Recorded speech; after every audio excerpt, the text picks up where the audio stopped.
may be a mouthpiece. In the junior divisions, in the kids divisions, we can and do allow safety equipment. And we don't want the kids hurt. Kids get hurt, they don't come back. We give them as much safety factor as we can. So we let them get the pass. We did that last year. When did AAU structure? You can vote, you can decide, you can make a decision, and let your voice be heard as far as what you think should be done in these situations. But we don't play hardball with everybody in the junior division. We do allow safety equipment. So there is a safety factor there. One thing I'd like to have was to expound on we are one of the few organizations, if any, that has an insurance program to protect you. AAU events, to and from those events, whether it be a training seminar, team camp, a bona fide AAU workout, or a tournament. We've had two words or whatever, insurance policy. Other than the national offices don't advertise Insurance policy is a big fit for it. Basically what we have is we have an excess medical program.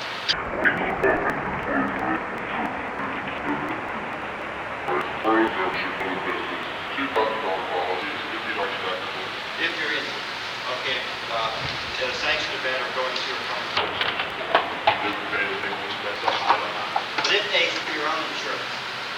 Okay, it is not in place of your own insurance. It fills in the gap, so to speak, when your insurance is not there. Okay, also any sanctioned AAU event does come under the AAU National Liability Policy. So if you're holding a tournament, it is a sanctioned event. Okay, then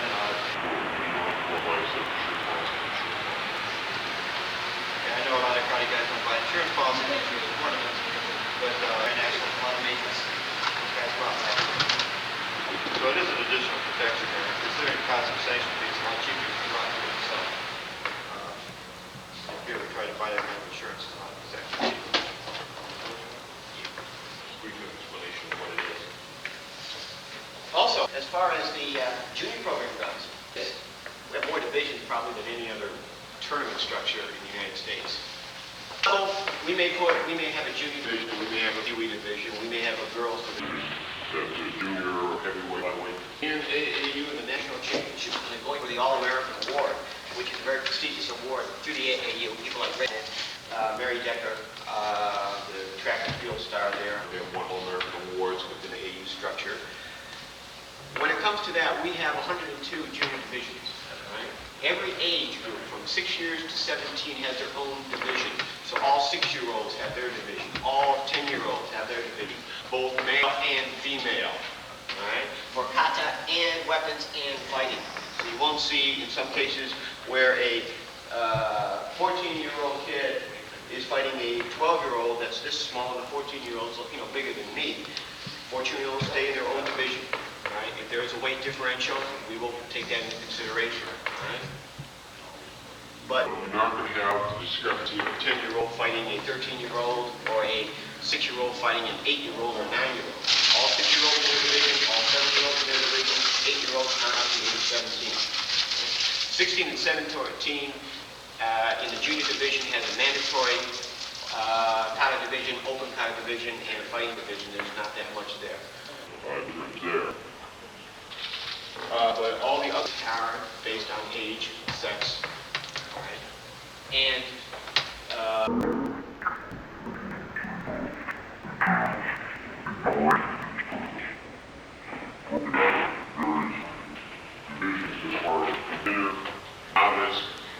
intermediate advanced. Okay, so again, you won't see a brown belt going against a white belt in some of the tournaments. It's based on experience. In some cases, we have a division of 2 people. In one division, in one area, maybe a 7-year-old girl's novice, or 2 girls, and in another division, you may have 25 people, 35 people. But we give you as fair a chance as possible. Your own age, your own abilities, okay, your own sex. We don't throw you all in. The All-American Award is, as I said, a very prestigious award, all right? We're the only organization that offers anything like that. You can go to a national tournament. You can go to the U.S. Open. You can go to the USAKF championships in California. You can get awards. But the All-American encompasses, the All-American Award encompasses not only just karate, a lot of other people in other sports have it. It's very good for your students. It's a very good selling point to be an All-American Award winner for 1 year, or 2 years running, or 3 years running. People who are, Let's say you have students who are planning to go to college and so forth, and put that on their application. Colleges have a tendency to open their eyes up and say, hey, an All-American Award winner. This shows me this person has something on the ball here. He's gone and done something to accomplish something. It may help you on finding a job or whatever, or it may help you in running your schools. Okay, I have 3 junior All-American Award winners in my, we teach quality. Different sales points for the All-American Award. Also, it's a very, like I said, a very prestigious organizational award from the AAU. Another thing we come up with. the need for volunteers. I know when you go to a tournament, everybody here helps out in tournaments. Right? AAU is not a fancy organization. We're a large organization, but a lot of the organization offices are on a local level are on kitchen tables at various people's homes. We do not have expensive offices to work with. Okay, we don't have an abundance of money. The need for volunteers whenever you go to a tournament for AAU to be help, scorekeeping, timekeeping, these things we'll cover today, that you can help out, especially in the junior program. Because a lot of the black belts, their instructors will be coaching or refereeing. We need people. We need people. When you go to any tournament, you're always seeing people say, well, we need a scorekeeper, we need a timekeeper. Timekeeper. And we do request it. Get involved in the AAU program to be able to donate some of your time at the tournaments to help us out. We can't do everything ourselves. The need for volunteers is very important in AAU, as in any organization. Any questions? Guess we can go into The actual referee, if you want to. Yes. Could you give a brief statement on where it stands at collegiate level AAU teams? Collegiate level AAU teams. Every time we give somebody the job of organizing it, it's all flat in space. All right? Supposedly, there's supposed to be one Virginia. in April 28th, Virginia. He came back and says, I got this really fabulous place, it's only $2,500 rent. I'm going to put a William Mary College in a big grand thing over there, William Mary College. It'd be a perfect, beautiful place to get a lot of publicity from, not $2,500. Especially you're not going to get about 10 teams if you're lucky for that. So That's to get funded on the cheaper Jimmy with we are providing different lands, and we've had collegiate competition here in 83. Okay, when we were in the AAU Nationals in Cleveland. So, yeah, we have had it in the past. We're trying to get that more formally organized.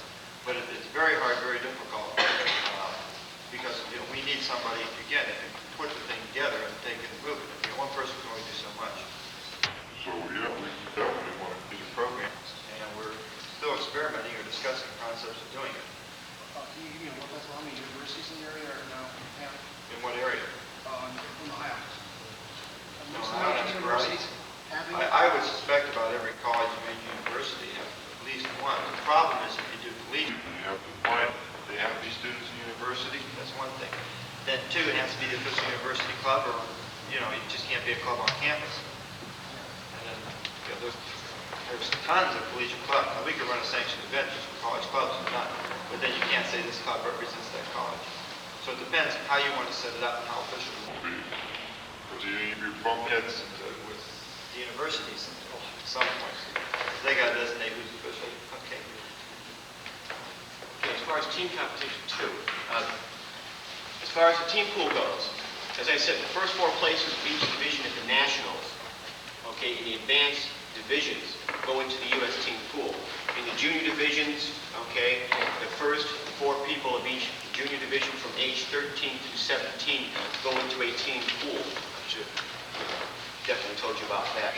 13 to 17. Those people are in the team pool for the junior squad. You can also get into the team pool by representing the Lake Erie Association fighting team or synchronized Kata team. synchronized. Synchronized kata is nothing more than 3 people going out there doing the same form together. If you place first place in the association league team fighting or kata, you are also seeded into the team pool. Right? So you may lose in your weight division. You may lose your tax division As black belts, but if you win in the team competition, you also get put into the pool. Whether or not you're going to do anything with it, but your name is in the pool. You can compete or train with those people. Right? We don't have anything at this time for the younger people, for ages 12 on under, but for the 13 to 17-year-olds, all divisions, okay, in the fighting and kata are seeded into the team pool. First four of all those divisions. Okay?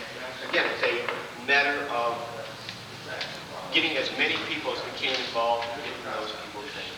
Okay? Any questions? Any other questions? Oh, as far as the Olympics go. It's been a sticky point for a number of years. In any organization, you have politics to play with. Okay? WUKO, we are associated with the World Junior Karate Organization. It works like this. AAU holds a franchise to Pan American Karate Organization. That is a company organization that includes both the United States, North America, Central America, and South America. From there, WUKO members then go to WUKO, which is the World Union Body. Now, the World Union Body encompasses Australia, Europe, the EKU, the European Karate Union, is a member of WUKO. The African nations will be developing their own continental organization. They will be members of WUKO. The Asian Pacific League, which is the Asian League, which is the Philippines, Korea, Taiwan, Japan, various countries around there, Indonesia. They belong to Pan America. They all joined the WUKO. WUKO is the umbrella organization for karate, one of two. The other one being the International Karate Federation, led by someone named Nishiyama, who resides in this country. As far as Olympic recognition, there have been problems in that the Olympic Committee will not accept two organizations who claim to be the world leader of karate, okay, on this planet. Right? They said we will only accept one. And when you two get your act, we will accept. as of now, okay, these two groups, ours, WUKO and IAKF, have not come to a meeting of minds, but they have, but IAKF did not show any desire to join us in our need to unify, to get into the Olympics. As you know, Taekwondo is a demonstration sport in the Olympics. Okay, as far as AAU goes, AAU Taekwondo, The part of the AAU that Taekwondo is involved with is with the Junior Olympic Program. Okay, and that's run by Sirius and Robot Company. And they finance Junior Olympics. Taekwondo, will be more involved with that program. I think it's Mr. Portnick. What's the name of the organization in Taekwondo? Holds franchise right to the United States. National Taekwondo Union or something? National Taekwondo Union? Union. They hold the franchise for the International Taekwondo Federation. That is the governing body for the Olympic style karate or Taekwondo that's going to be held. We are WUKO. We hold the we are a member of WUKO. They hold the franchise for WUKO. That's how we get to the World Championships. Right? As it looks now, 88 is not going to be a year for karate. It looks very good right now for 1992. Now, the things you want to look forward to as instructors and even competitors, which are juniors. The kids who are competing The kids competing this year. are going to be the ones most likely who are going to be on the U.S. team in 92. Right? Your juniors, your kids right now, if you're teaching and you have kids, those are the ones who we want to look at. And that's why the junior program is so important. We want to have something in place to pick from. And train with.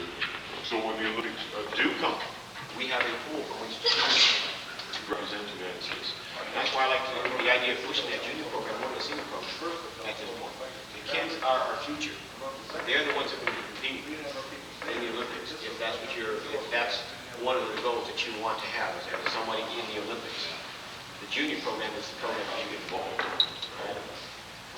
We want to have that program set and in place. We may have to change its name somewhere along the line or get it into another organization or whatever, but we want to have a mechanism in place to say, here's the way it's developed. We may change it in the future, but we've got something now to work with. Right? All right. Mr. Hickey, want to start? Now, Mr. Hickey will go and cover the rules which we use. He will show you some of the ideas, some of the theories behind the rules, why the rules are this way, what they do, what they want to show, as we were talking about before. We will also have the ability, if you want to be certified, we will have a test to give you, if you wish to be certified, as a Class C referee. A lot easier, a little nearer English when you come out here. We will give the test, most likely, if anybody's interested in having the test. Right? There'll be a written exam. I don't know how many questions are True and false. True and false. Can't be bad. 50% chance in each question. Right. Flip a coin. We're going to show you the test beforehand. We're going to do it a little bit different today because we want you involved. Those of you who want to take the test, if you want, I don't know, depending on time, you can always, I'll let you test with Mike, you can always take it with me anytime. But what we'll try to do is go through the questions before you give you the test. These guys will do the questions in case there's some things on there that we don't actually cover in this session. What we're out for is not whether you can pass the test, we want, you know, do you know the rules? And the test is designed to teach them. Matter of fact, you take the same test for your B and for your A license, except you have more questions. Okay, so we use the test for reinforcement. But it is important to know the rules and know, if you will, what the game is in AAU. If you don't know the game, when you go to an AAU tournament,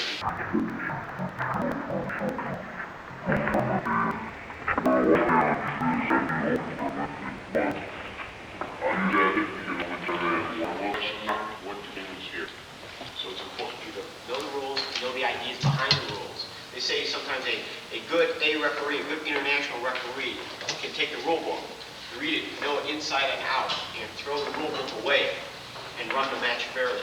Because the important thing in AAU, and as well as the world competition, is to make sure that the best competitor wins.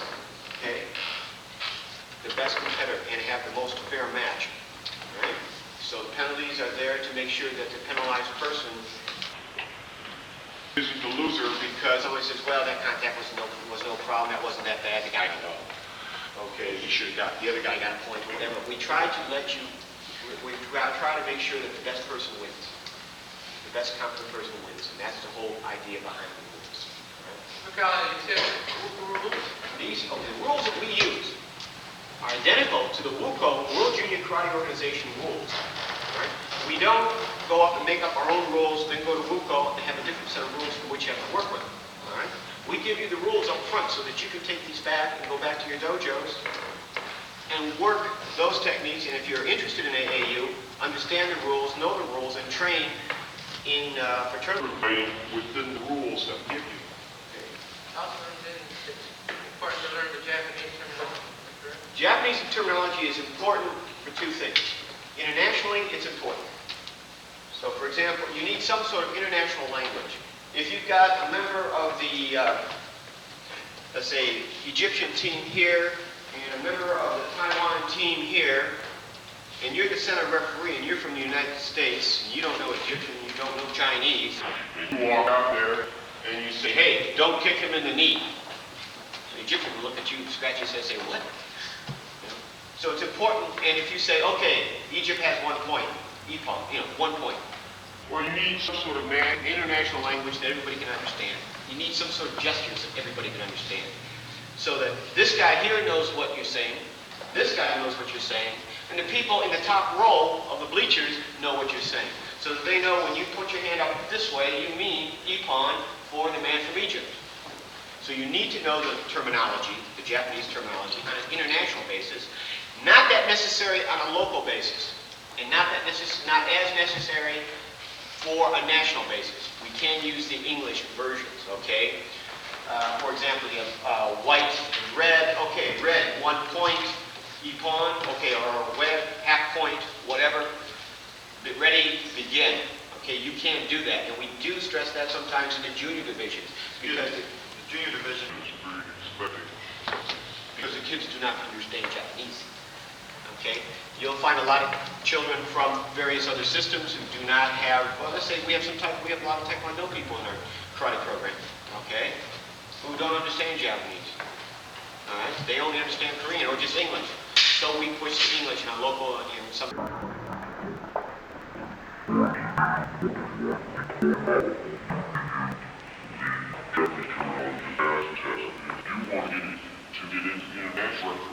know the Japanese terminology.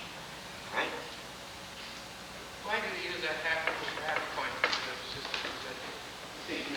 Go into that. Why do they use the Why? wire? Why? Because There's a big argument. I'll get into Yeah, it. that gets comes back to the judo days. I'll tell you, I was trying to find it. That better was the March, April, May issue of Karate Illustrated Black Belt. There's an article in here, okay, that was published. And it does give you a very good background as to the reason behind why some of these rules. Originally in competition, Wuka was based on the concept of Ippon Shobu, okay, or 1 point match. I'm going to read this because it's better to try and extemporaneous it.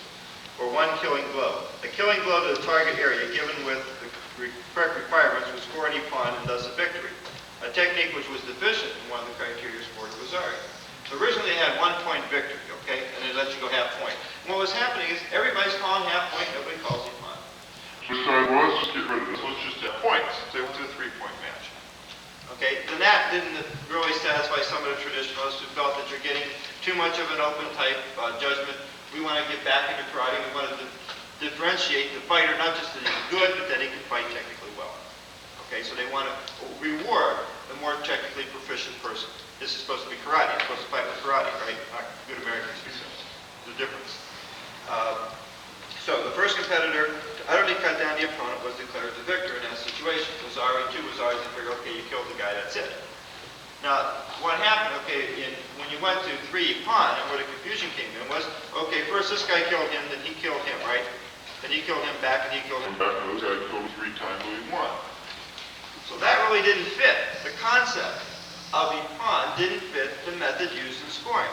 Now this to you may seem simple, but to the Japanese and other people, this is a very important point. Okay? So, the present system of Sanban Shobu violates the principle by allowing more than 1 Ippon in the match. Okay. We know that. It was pointed out that if one used the same criteria for Ippon as that found in Ippon Shobu, few Ippon would be called. And that's exactly what happened. Because in Taiwan, there was 60 points. It wasn't really a full point and a half point call. What everybody did was they called all half points, which effectively made it a 6 point match. So that didn't work either. So Now what they find is they structured in 5 situations. where they allow, where if the technique is not quite good enough to be an Ippon, it's an Ippon anyways. And those situations were then adapted from situations which would provide the killing blow, or a killing instance. All right? They were either done because they could lead to the kill. In other words, a combination technique. If I foot sweep him, punch him, Let's say I come in with 1 punch. Okay, I hit the guy, and I'm able to continue a series of punches. None of them really say perfect techniques, right? But the effect of that was to utterly cut down the opponent. These have to be not independent random motions, but part of like a tactic that you use. Then okay, in that situation, we'll give him a punch. Because you've demonstrated that ability. If you rock the guy and then try to move you down. even if your balance off, your distancing wasn't quite right, that can be Ippon. All right? It's got a concept of going to send as you come from the Japanese. Okay. If you sweep or throw somebody and score, that would be Ippon. Scoring, okay, a combination of scoring to the unguarded opponent's back. If you have the ability, the guy comes in with a kick, block, and expose the guy's back and score to the back. The balance may be a little off, it may not be a perfect technique again, but because that taken to its conclusion, hitting the guy's back and being able to score, they then consider that Ippon. The last situation was done these were also done to encourage more difficult techniques, a little bit better than just having all reverse punches, so kind of a dry tournament. See, if we want to go Olympics, we have to have some excitement. It's awful hard to be excited when people can't have trouble seeing the punches to begin with from a distance. So the high-level kicks can also score. This interpretation would return to the original concept of Ippon, but would encourage and reward more difficult techniques, eliminating reverse punch corner. So that's the background as to why we were using full points and half points. And to do that, they hammered the referees that from now on, when you say Yame or stop to break that match, it's understood that you're stopping it because you see an Ippon, not because you see a Wazari. Then, when you come back here upon reflection, if it really isn't an Ippon, then award Wazari. We're trying to put the officials then in a position where they have to award the full point. So you can go to a whole tournament or it would be 2 to So what they were trying to do wasn't getting across. Of course, in Taiwan, you get most of the Oriental referees. In Europe, you get most of the European referees, depending what the World Championships is, and it does tend to impact on the point call.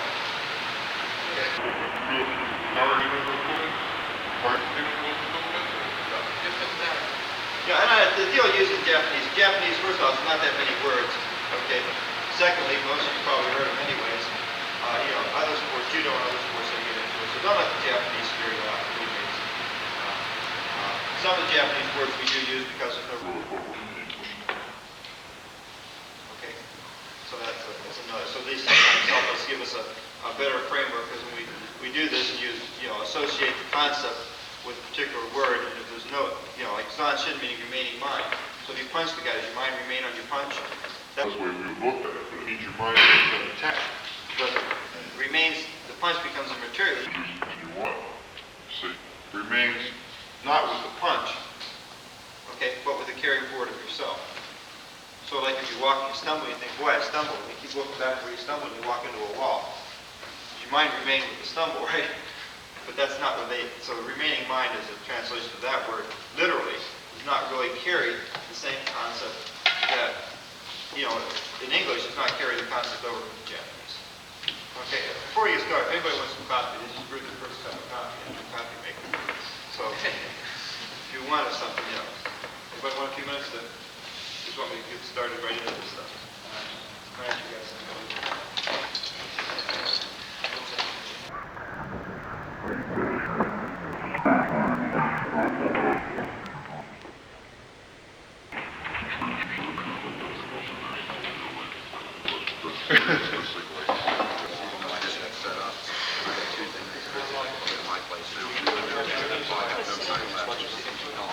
Let's keep going.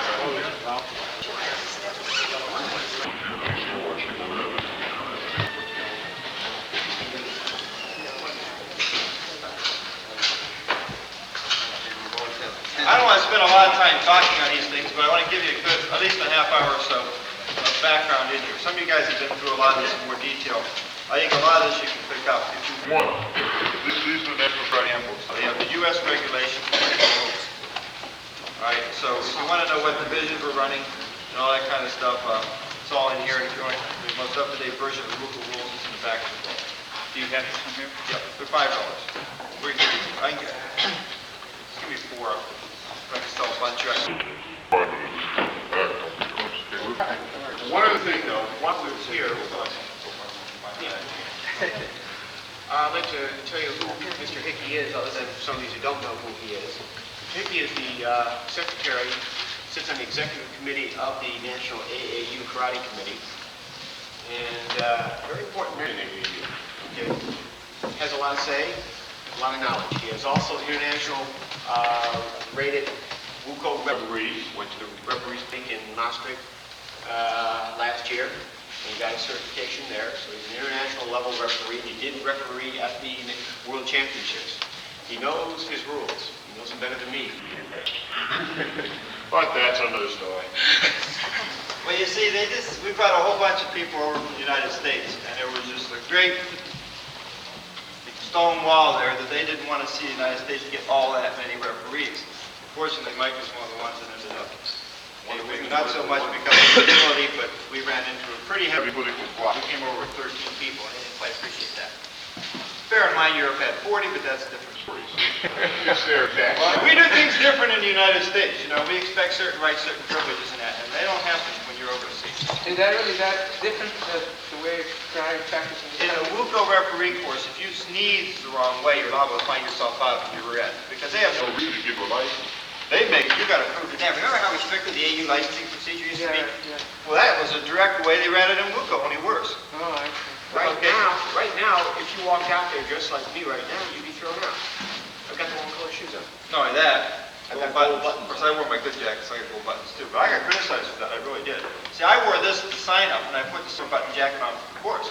And a couple of people came over and said, "Hey, make sure you got the silver buttons. They saw you with gold buttons." And yesterday I said, "Look, so can I get dressed up one day, I mean, they go pretty honest. It doesn't mean anything, right? But if there's a regulation, you can use it to your advantage, and you can use it to the advantage of your country later on, you do it. Okay? Remember, we're the United States, we're the guys that call the money, we're the guys that... Those guys that, you know, you read sometimes in the papers, the attitudes, And going out there and seeing some of the attitudes is interesting. Okay, they're there. Some people more so than others, you know, a lot of it depends on individuals. But still though, the United States is the United States. Keeping us in their place is important. It's keeping Japan in their place as far as they're concerned with martial arts. Japan wields a lot of influence. Okay. The referee course, 3 or 4 days, 4 to 5 days. Well, the course started on Monday, didn't quit till Sunday after World Championships. And only after World Championships did you find out if you passed or failed. So, you know, it's just a totally different thing. I don't know if I'd recommend it for anybody unless you really want to do it. You know, something basically happened at the show and accomplishment. but believe me, you can pay for it. There's no guarantee you go in there, you can get out. We have, you know, George Anderson's on the referee council. But bear in mind that the way it's set up, you're going to have 4 out of 6 people to get a judge's license. And the first time, that's all you can get is a judge's license. You can't get a referee's license. Okay? So if you can't get... Part of the 6 votes, get with the States ones, you're out. And to get a referee's license, if you can't get 6 out of 6, you don't get it. 6 out of 6. South America, United States, 2 from Europe, 2 from Asia, China and ROC, China and Japan. The Chinese and Japanese are actually a lot nicer about it. South America doesn't want everything built up in the United States. Because that takes the control away from them with FUCO. So you know, you get into these little rivalries and they can get you fast if you don't know what you're doing down there. Any of it, these handbooks, if you want to get them, they're supposed to be 5. We can go them off for 4 and I can buy them back for by quantity. Okay? And So they're available here, you can go through this. Anybody, Mike talked a lot about divisions. I like to reinforce a couple of things. We use beginner and novice and advanced is divisions. So with the national 6, 7, 8, 9, 10, each one of those is a separate division, Kata and community. The other thing I like to reinforce, because there's a lot of the rule state, you know, certain Kata. There's only, I think, 6 divisions, 3 men and 3 women divisions that the schedule of Kata applies to in AAU competition. All right, not in all the divisions. It's open Kata, but again, remember that we're a Japanese rule-based rule system with the idea of producing people for the United States teams, and we use our tournament structure as a feeder system or like a pony league to develop competitors in the future.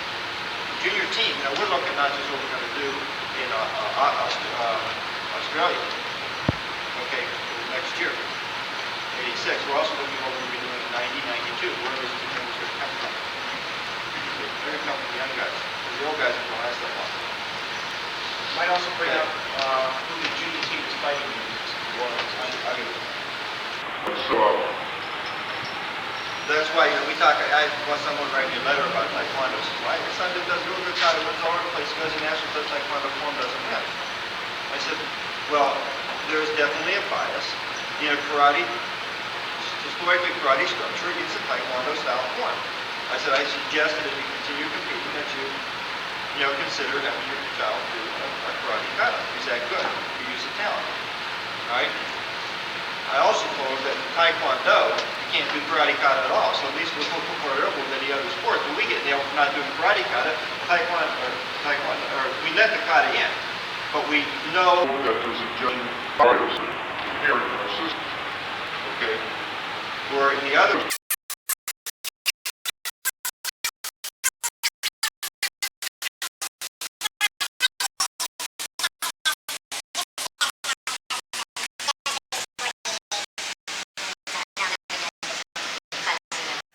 By the way, Taekwondo may be an 88, maybe.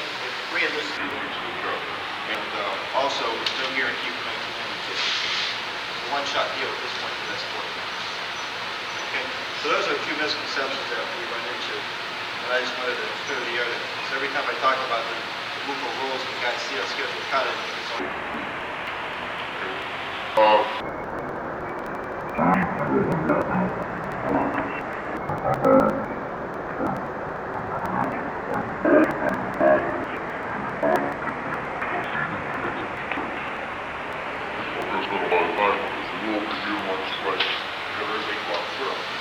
But you got to remember that the guys in New Jersey, Well, you know, you're referee, don't raise your hand right. and you know, from the Midwest, we're more looking for somebody to call an accurate point, right?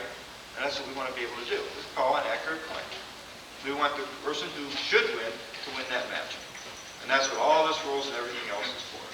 Now, we do charter divisions ahead of time and run them through, which you guys don't do a lot in the open forum structure, but we feel, we're trying to raise the level of karate competition. Okay, I think the AAU has contributed a lot to that. If you want this, you go to Little League tournament, There's a way you do it. Little League publishes a sport book. They go down through, they chart the things. When they run their eliminations, for district champions, state championships, and to the World Series, you've got to have birth certificates and all your team members. When you go there, they sit down. Each manager looks through the birth certificates and everything else. Okay, and that stuff is looked at real closely, and they have it, and it's fair. The kids are the right age, they qualify correctly to the team, and all that. My dad was involved in Little League. We ran a 3 or 4 county area. And, they were very picky about a lot of things. now, We tried to reduce the paperwork, but retain the same approach to the competition. So that all the buys are in the first round. So by the time you get to the end, you got 4 fighters left. You don't all of a sudden get 6 fighters and say, okay, how do we get 4 out of those 6? Okay, then you start slipping. one way or another, some was full half fair.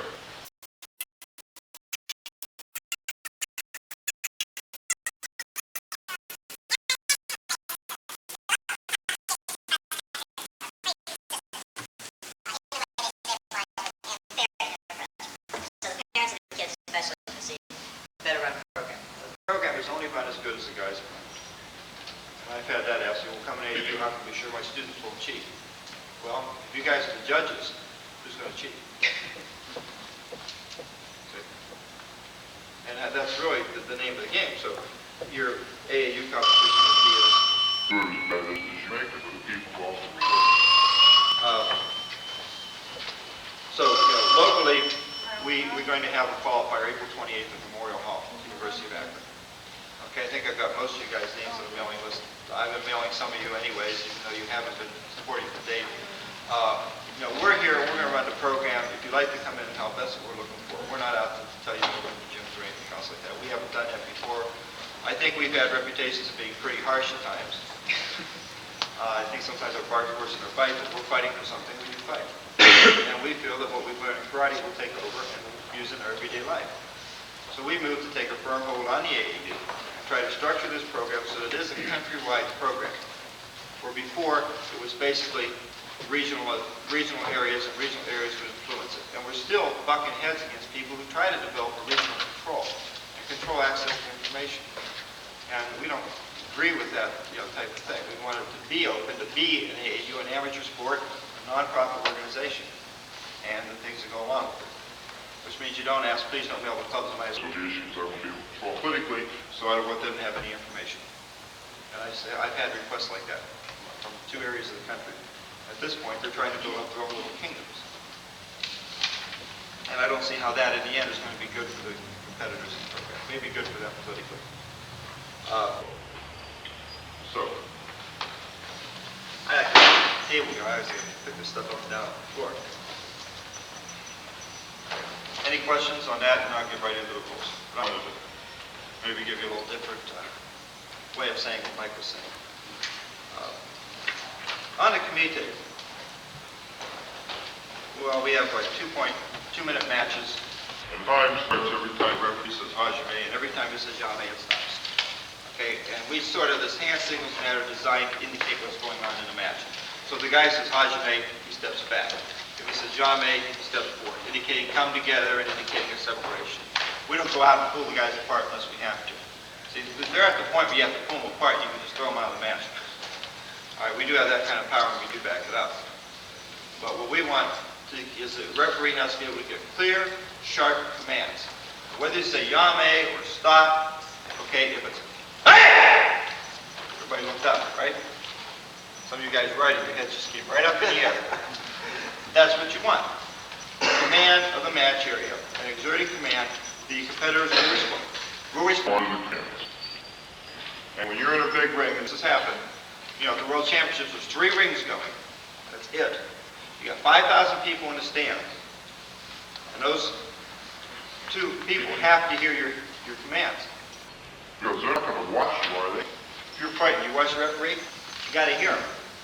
So you have to develop, the commands, knowing which ones the commands are allowed to bark at. So basically, that's one of the things that you're going to call in your refereeing. All right, when we get down to points, I'm going to have to use this other thing.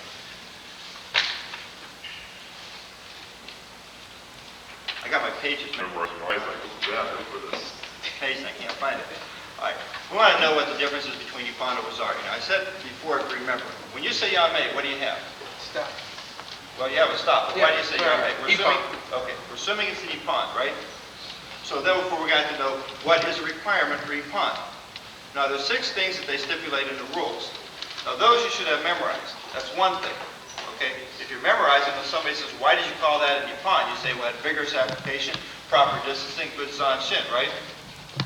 So then they say, oh, the guy knows what he's talking about. But if you say, well, look kind of good, he got in there, and you say, well, what's this guy coming from? So you need to know what the requirements are, but that's only one part of it. You need to be able to apply it. And that's the second part. Okay, so the 6 criteria are good form. Obviously, it has to be a karate technique, right? We're not out to score non-karate techniques. This is a karate competition. Okay, correct attitude. Now, that doesn't mean whether he's being mad at the competitor or not mad at the competitor. It means that the technique itself Those tend to be a fight. For an Ipan, you don't want a technique that just haphazardly makes it because the guy throws 10 points and somebody gets one in. Everybody fight Chuck Owens.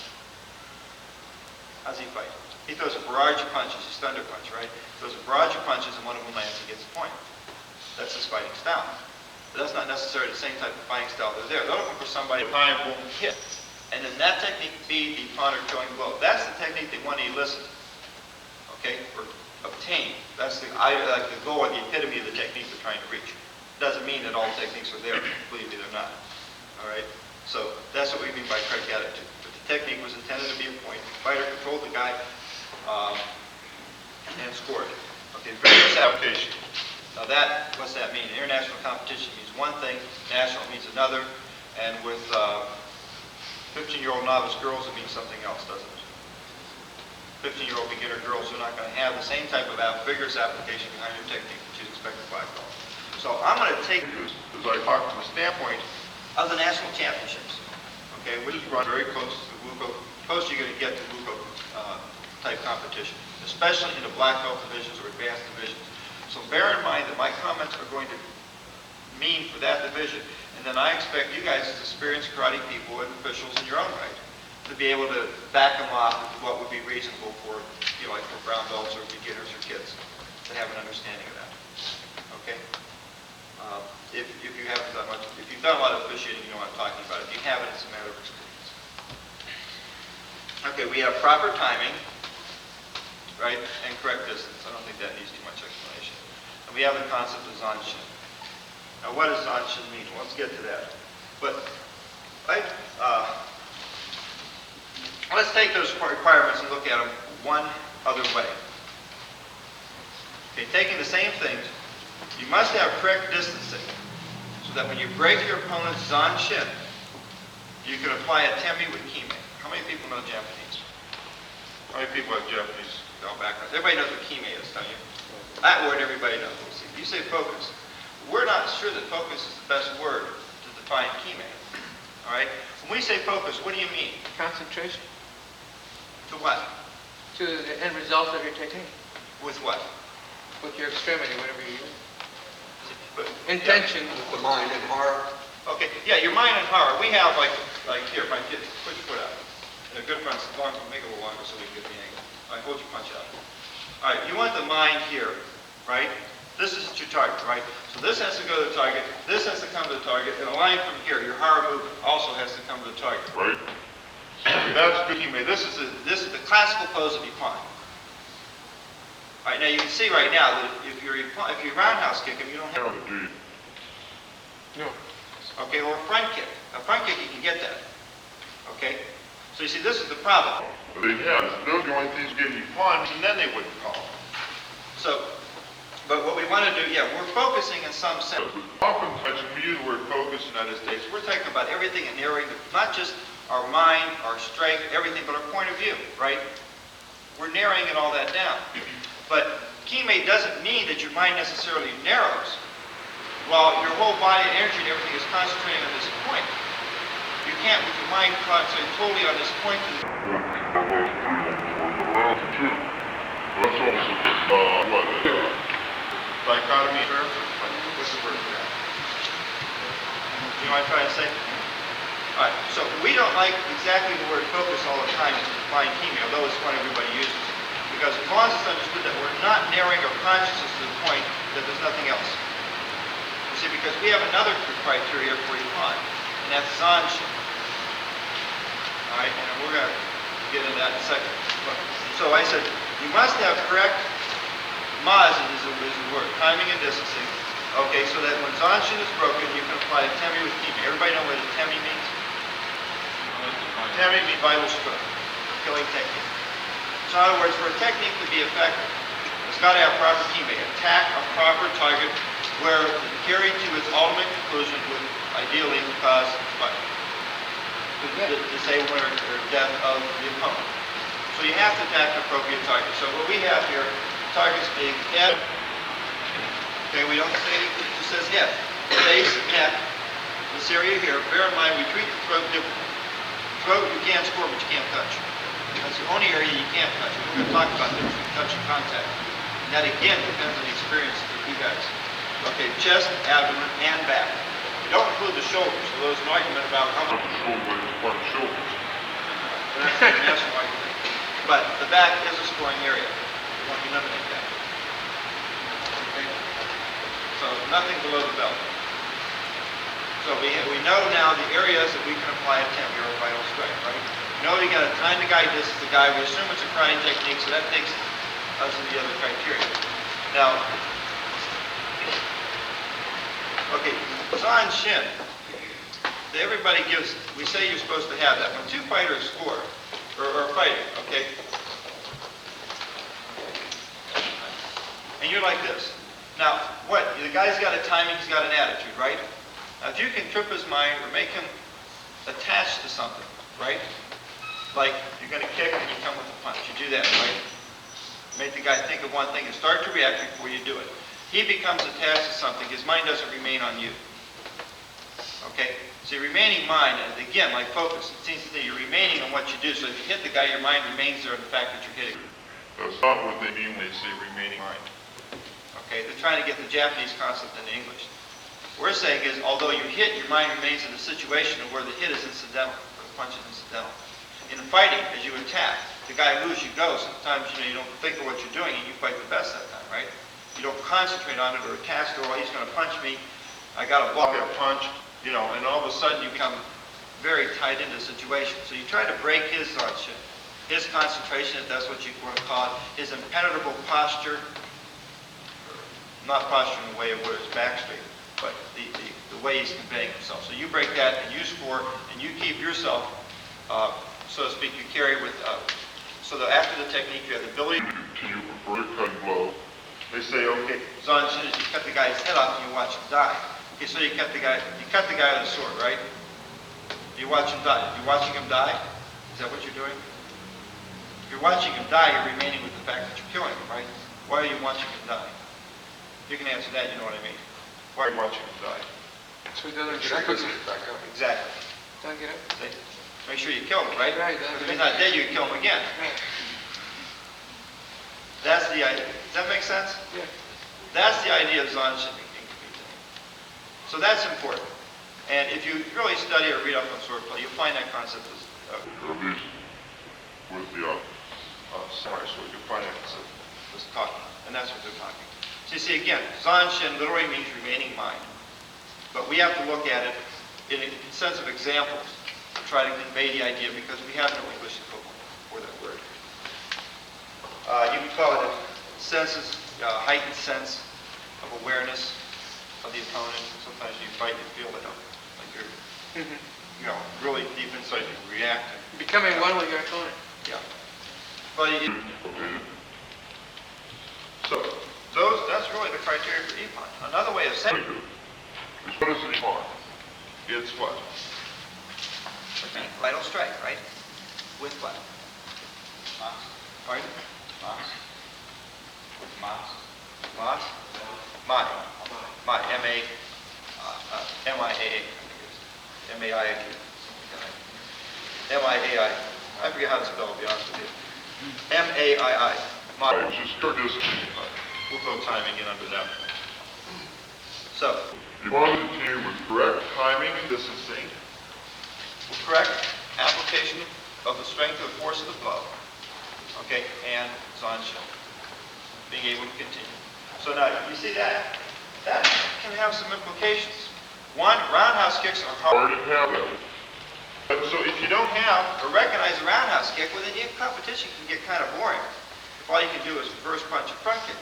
So now you have it where, okay, we're going to encourage front kicks, so they said, okay, let's find some situations that we can define either by what the original concept of Budo was, the one killing blow, Or that are technically difficult to perform. and let's reward those techniques. So if the competitor is rewarded, then he'll have to attempt to perform them. So instead of just getting... He knows he can get his whole point. So we said high-level kicks. All of a sudden now the roundhouse kick becomes important, doesn't it? Because a high-level kick... Come on, with these hands. These will go stretch. The high-level kick will, will then score... Okay, by high level, you mean base. All right. Another situation. I don't know, just get over here. And you guys have seen this all the time, is if we're squared off here, and the minute he moves, you can. Okay? Whatever technique it might be. Now front kick sometimes really bangs the guy up and down.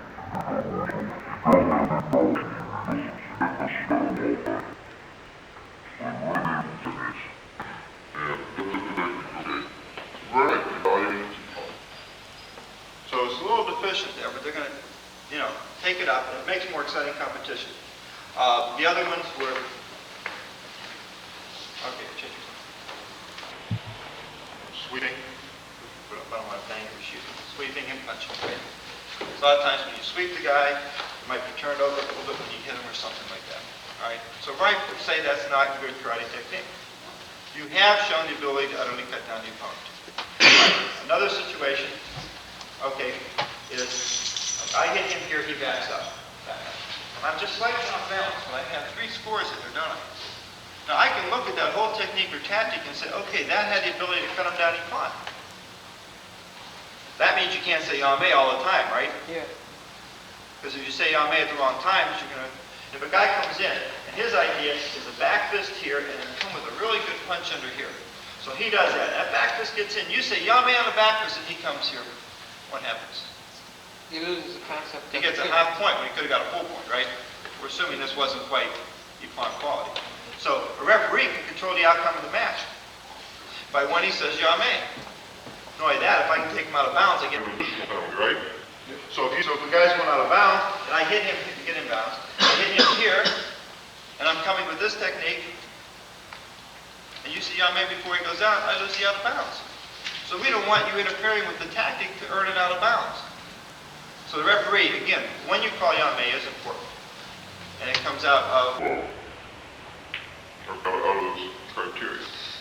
Okay, let's see. There are 5 of them. Again, one of them here. Okay, successful. Deflecting an attack and scoring the unguarded back of the opponent. So he comes in, let's say, with the kick. Okay. And if you can deflect the kick, the score was unguarded back. Even if your technique is slightly off, that will sweep. So, that widens the range of techniques. Now, also in the concept of Zan Chin, if he comes at me here and he starts to punch, and I back like this and I run out of the ring, is that Zan Chin? No. That's the reason why the technique's not scored. Nobody's saying the technique can't hurt the guy. Nobody's saying he can't knock his teeth out. What they're saying is that's not the type of technique they want in international quality karate competition. Because how in the world is the spectators at the Olympics who come in to see sports if we can get to the Olympics, which is our goal? What are they going to think when the guy does this and runs out of the ring and he wins the match? It's not going to fly, is it? We're going to wonder, what is this sport of karate all about, right? So we've structured, okay, the rules, again, to produce a certain type of thing. Doesn't mean the back just can't score, because if you're here, and the minute the guy moves and you pop, it's game on. right? We used it in a slightly different situation. So again, what you do, So if you're basketball competition, not going to be what you do down here with the kids' competition and how tough you're going to apply these criteria. If you really apply it to the kids, you probably have a heck of a time finding anything to give a point to. Sometimes the competition can be that slow. All right, so that's what we mean by applying. Any questions on that? Can you quickly go over don'ts as far as The what? what's different or not allowed? Oh, yeah, that's the next step. First, I want you to get an understanding of what we're saying about karate technique. And that is a very traditional explanation. Mike was mentioning before, too, the 4 styles of martial arts. I like to comment that those are the 4 main styles of Fajko. And these rules were originally written in Japan, Japanese, okay, sent to France, and in France they were translated into English and sent to England, who rewrote them in British and sent them to the United States. That produces a language which doesn't quite match American English.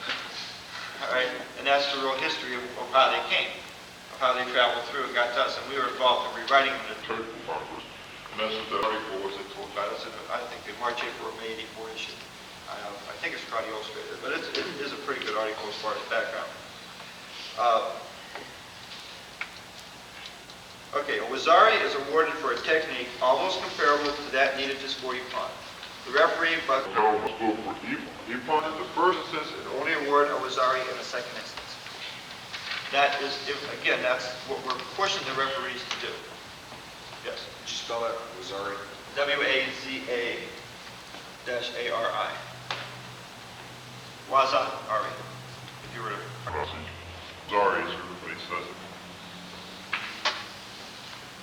Now, another thing that they say in the rules is that Ippon may be awarded for techniques deficient in the 6 criteria. So, if in your judgment, okay, the guy throws a punch or sweeps the guy and hits and he's deficient in 2 criteria, technically speaking, that's not an Ippon. So even though he turned the guy and scored to his unguarded back, technically by the rules it says you can only be deficient in 1. If it's deficient in 2, it's a wazari. Now, to you guys, you may say, big deal. But believe me, your international competition, and you got all the countries of Europe there and everybody else, this is a big deal. So whether that foot sweep Sweep and turn should be Ippon or wazari. And again, you see what's happening is everybody playing to their own advantage, trying to push a judgment criteria to their own advantage and affect the outcome of the match. That's why it's difficult in the World Championship. There's always this underlying current. You wouldn't know it, but it does go on if you're heavily involved, and you'll see it. You know, it's very subtle. All right, if a match doesn't, one of the other things you got to do besides deciding whether points or not points, if a match ends in a draw, we don't automatically go into overtime. All right, we first decide whether we want to award the match to red or white. Okay, then if we feel that the match is even, then we'll go into what we call enjo sen, which means extended match. Now, we're extending the match, we're not doing a new match. so all penalties, awards, and everything carry over. Okay, if the guy's been out of bounds twice, 2 out of bounds are still there because the 3rd out of bounds would cause a loss of match in overtime. Let's say 1 out of bounds, the 2nd out of bounds would give a half point, that's it. If the guy's been out once in the first match, all that carries through. Now we're going to have to also get an idea of the Criteria that we use for a hante or for judgment, the score's tied. If at the end of an extended match, you extend it the same amount of time you do the normal match, the score is still tied. Bear in mind, his first point wins, that means nobody's done it. Okay, what we say is whether there have been any Ippon or wazari awarded. Does that make sense? You got to draw a match, and the first requirement is whether there's been any Ippon or wazari. Does it make sense here or no? What are we saying? well, yeah, if they If start a point in overtime, they would have won. Because it's sudden death. Now remember that this guy here may have earned his points, and this guy here may not have earned his points. Go You see, Ippon. we want the best fighter. good rules, obviously. So if for some reason the one guy has earned his points, the other guy hasn't, you can take that into consideration. That's the first consideration. That's what they're saying. The second one is the attitude, fighting spirit, and strength shown by the contestant. The third one is the superiority of tactics and techniques. So you've got to evaluate who is the better fighter. The guy is running around the ring all the time. They try so. That's one reason why this rule is here the way it is. There's over and I forget who was fighting first. Probably France versus England. France versus England. That's never refereed that match, but they're the ones in 75 that knock the referees out. Oh, that's right. There's a big brawl. Any of it. What happened there was, the score was at that point, France was ahead because if you draw the match, okay, the first criteria after a draw is who scored the most Ipano Wazari. Okay? So if the match is draw, you see who scored the most points. So the match will be drawn by this guy with 2 matches, this guy won 2 matches. Okay, and you find the last match. So you know you got a point, but you know you got a weak fighter. So the guy can clean his pot. So this guy really fights him, what's going to happen? He's going to lose, you're going to go down, you know you're going to On a pawn. So you tell your fighter to play for a draw. Okay? Well, if he doesn't play for a draw well enough, he's going to get nailed and lose the match of judgment. Because if the other guy uses superior tactics and techniques, that's it. That's the way they view that. Our way of thinking, well, the guy was superior because he avoided the fight. I suppose you can look at it that way too. But that's not what they want to be looked at as. So that can be important. So you can continuously, evaluate the people. Now, there are certain situations that can give rise to penalties. We all know that. And these aren't that much different. Maybe because they've picked out here about 10 items that they point out, these would be the ones that they're more concerned about and which have had a major impact in the international level competition. Okay, techniques which make contact with the throat. Okay. By here, they mean touch, contact, anything. You touch this area, penalty. They don't want this area hit with anything.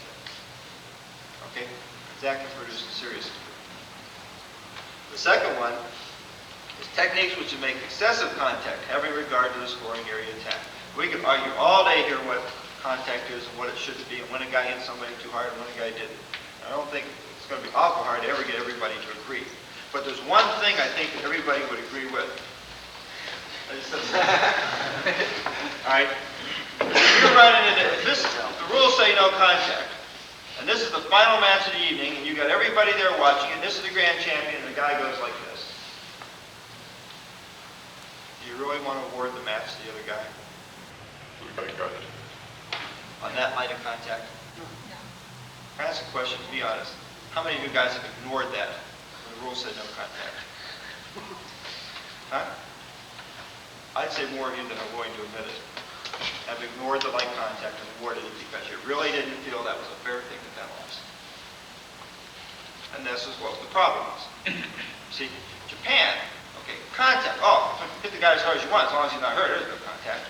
Knock the guy out of the ring with a punch. Hell, he's a fighter, let him take it. Where's the contact? There's no contact. Skin touch teammate. All right.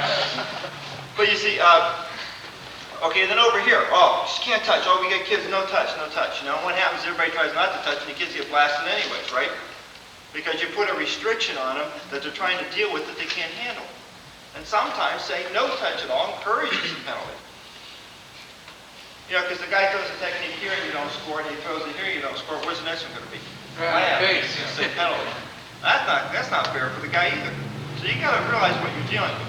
So what we say, okay, control to scoring areas must be reasonable.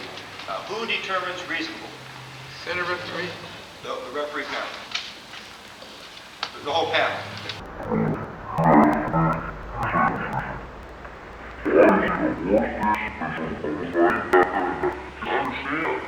One technique doesn't have control, and one it does. And, if the guy punches like this, he missed, right? No contact, but that's the penalty. Why? What are you really penalizing when you penalize contact? Lack of control. Yeah, breaking the rules. Exactly. Lack of control. That's the penalty. Whether he hits the guy or not, if he doesn't control his techniques, it's lack of control. And on the other side of the coin, if this guy isn't controlling well and he leaves with his nose and gets zapped, we call that a penalty. This guy gets the penalty. We call that Bukala, but again, it's you can say lack of control on his part. We say it not raising a defense. If you fight without regard to your own safety, okay, just put your head down and charge in. That, and you get zapped, you get hit. Okay, that can also be a penalty. That takes the penalty away from the guy who hit. In 99% of the situations, Punishment ability better than his technique anyways. and the World Championships was the one that will be called all the time. And I expect someday you'll see that gone because Mugobi was raised because people would, when he had the no-touch rule, this is what happens. They're fighting, I'm going to miss you, and you just drop. Now, for a referee, sometimes, you don't have all these just set exactly where you... The referee's in a ideal situation before you can sit, right? But if you're slightly outside, you can't tell how much space between my fist and his face. And the guy goes down, he's holding his head, and you go, did you see it? Did you see it? The guy's going down there, he bites his lip. Okay, that happens. You have... The Spanish is known for tactical diving. They call it tactical diving. I mean, it was so bad they had to give it a name. So how did they get so they had to get around it. But that's what they coined a term, tactical diving. And if you don't think it works, ask Ken Ferguson. Because he was getting so mad at the World Games. But he took a dive. And he got the penalty. Ask him about it. He says, I've never done that before in my life. He said, I've seen everybody else do it. He said, what the hell? He went down. He went down. He wasn't hit. The other guy got lost. So they said, okay, let's get back to reality. Reality is, if the thing is controlled in a touch, there's no penalty. Okay? But we've got to think, what area are we hitting? Now, if we're touching the face, obviously, you've got to have much greater degree of control than to the body, right? And the back can't take the same thing as the chest or abdomen can, and neither can the neck or the head. So your experience is official to determine when something is excessive. Not really control it. It should be there. Now, in kids' competition, we say we don't want any contact at all. All right, I wish we tell the officials. And that works pretty good there, but it doesn't always work with the adults as well. So we don't really want the kids touching the face. We don't want to encourage that. Okay. So, techniques which touch the Areas may be scored, but those which cause actual injury may not be scored and could occur a penalty for lack of control. In the case of a kick, a greater tolerance is allowed, provided the attack is controlled and the impact does not cause obvious injury. So a guy can whack the guy with a foot a little harder with the hands, like a roundhouse kick to the head. We'll take it 4%. But again, I'm talking black belts now. All right? But again, obvious injury. Now, the reason for the word obvious is not saying, oh, there's an obvious injury, okay, that's it. No, well, we're giving the word obvious to protect you guys. So if you see something and you look, you have the doctor look at the guy's okay, but actually something could be cracked up here and you let him fight, you're off the hook because you couldn't find an obvious injury. You understand? But again, you've got to use your discretion. a kick can get really Just a slap on the face. And all of a sudden gets such a surge of adrenaline in the system that he can't handle himself anymore in a match. He really loses control. Now, he's not hurt, but he's psychologically impaired, isn't he? Right now, physiologically, I guess would be a better word, because he's got this adrenaline flow and he just... frustrating and all that. You have to recognize that. Maybe that kid should be taken out of the match. It doesn't have to be redness or swelling for a guy to be not in shape to fight the red crest of the karate match. We also have another little thing in here. If a guy's down on the ground, you can't pretend he's out of the match. Now, again, judgment. If a guy went down and you know he's not hurt that bad, he's not stunned anyways for days, you say, just stay down on the ground and don't let somebody look at you. And usually that's a good place to put somebody when he's hurt, right? So that's one thing. But if a guy goes down and you know you don't think he was hit at all, you say, well, look, you have to be on your feet by the count of 10, I'm going to count 10. Usually if the fighter's faking, he'll give up. Okay? And usually you're 9 times out of 10, you know the contact that was hit, you don't have to contemplate it because you know right away whether he was stunned or not, if you're experienced. But if you think the guy's faking, you fall into it. So they say a guy on the ground who can't regain his feet after 10 seconds, okay, can't continue the match. He's considered medically unconscious. All right? So, we have some safeguards in there. Okay, let's see. Attacks of the groin, joints, or insteps. I don't think anybody has to point that one. Attacks of the face with open hand techniques. Okay. Pseudo is not considered open hand technique. We've had that question before. Dangerous throws which by their nature preclude or prejudice the opponent's ability to land with safety. If you take throw, in other words, if you use a throw the guy can take a proper break ball with, that's safe. If you use a throw, they can land him on his head. The guy has the ability to take A decent fall and not get hurt. Again, that's judgment of the official. You've got to recognize the situation. Most you don't get too many throws in karate tournaments, but since they allow it, they do put a stipulation on it. Techniques by their nature cannot be controlled for the safety of the opponent. They use Kata Gary, which is a heel kick. That's where you bring your foot up. They use this one. Cut it down. Now, obviously, if I whack the thing across here this way or bring it down this way, I can't focus it, can I? I got to go right through my target or that's it. Those techniques are out. So a wheel kick, spinning back wheel kick would be out, but a spinning back kick would not, right? One where you can control it and stop. Now, if you want to get into the competition, you don't have to control your kicks in the National Taekwondo Union competition. It's good because you don't have to stop the techniques. You just slam it in. If you hit the guy in the head and stun him, it's 2 points. If you can't get back up, you win. If you want that kind of fighting, see? But this is a different sport for us. And the intent there is different. And that's the reason for it. We're not saying the techniques are any good. We're saying that's not what we're looking for in this type of competition. Did you say the groin was in or out? No, groin is out. It's out. It's not a target. Let's see. Repeated direct attacks in the arms or legs. How many times have you seen a guy go, oh shit, I don't want to fight this guy. Pow, you just give a nice swift kick right here, right? The guy gets back up again, and all of a sudden, he can't move too well. The next thing you know, you give him a punch in the arm, right? The guy's arm's sway, he shifts to this side, now you can beat him. Have we all done that? Maybe not in competition, but in the dojo. All right, so we can pay, that is a penalty. But let's say that this guy just doesn't block right. And as I go to punch, he jams himself in and he gets hit. All right, I don't get a penalty for that. But let's say I know he does it and I take advantage of it. Okay, then there's a penalty. Sometimes, a guy just simply blocks wrong and gets hit. Don't penalize the guy that did the hitting. But if the guy knows he's going to block wrong, adjusts his technique to incapacitate this man somewhat, then you've got the penalty situation. Right?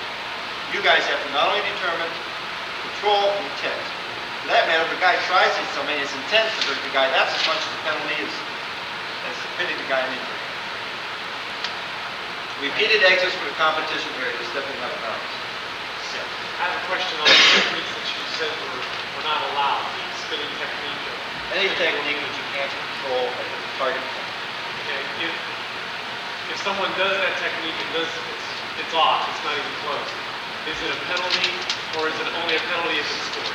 Okay, I'll get to that in about 2 seconds. I just want to read the last one of these and then we'll get to this. So out of bounds, obviously, is not allowed. We penalize that in a certain way. And for purposeless grabbing the opponent, wrestling with violent pushing. If I push him out of bounds, it's my foul for pushing him out of bounds. Okay, if I kick him and he falls out of bounds, it's nobody's fault. Nobody's, problem. But if he steps out and he's escaping and just moving around the ring, he's out of bounds, he's out of bounds. So, you can't just push the guy out, you got to take him out with technique. All right, for purposeless grabbing, you're allowed to grab. See, the original idea was if I was the attacker, I can only grab the arm.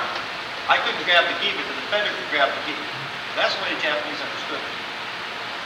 Okay? Then they got into, well, it's the purpose of grabbing, all of a sudden no grabbing. When the guy grabs somebody, on me, don't grab. No, that's not what is intended. If you grab somebody and do something, fine. If you just grab the guy and you're just doing this and nothing happens, there's no purpose behind it. If a guy kicks, you grab his foot, that's legal. But if he kicks, you go like this, and all of a sudden you're like that, you got your little finger twisted up in the key and you can't get out. That's not fair. I don't broke my finger doing that. The idea is, you've got it, you move him, you hit him, okay, fine. But if you don't have any reason behind why you grab him, then you give him a penalty. Okay, now, we apply the penalty. There's actually 5 or 6 of them.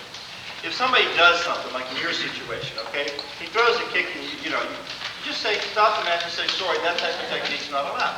Give him an unofficial warning. On the local level, we're out here to teach the kids. We're not out to, slam penalty down. Again, we're using our discretion.